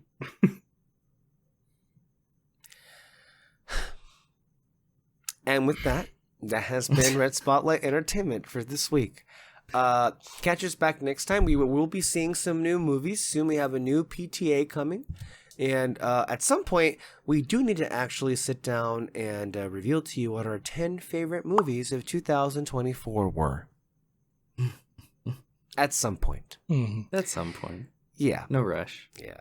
Don't forget to also check out our reactions of Agents of S.H.I.E.L.D., which we're having such an amazing time over there. So we're right now halfway through season 3, and we got way and so much more to go. Also check out Peter's new show on our Patreon, which is going to be him talking about politics. So stay tuned for that one. It's a government approved podcast. I mean, we actually had to negotiate. Sponsored by Sinclair. Sinclair. We had to negotiate a deal in which we had to basically come up with a new podcast that is going to praise how great America is and how we should all be loyal to its leaders. That was the deal that we brokered to stay on the air. Our new government-sponsored podcast. And I could think of no better person to host that than Peter Martinez. I don't disagree. I think I love America. More so than other members here. You do realize that you don't always have to toot your own horn at the direct expense of the people who are opposite you, right? I was already like glazing you, and then you just took that extra opportunity to just knock the rest of us down a peg. Well, yeah. If everyone's knocked down, I feel bigger.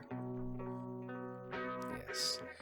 If only Democrats could take that mentality and actually use it to do good things instead of being incompetent waste of space buffoons.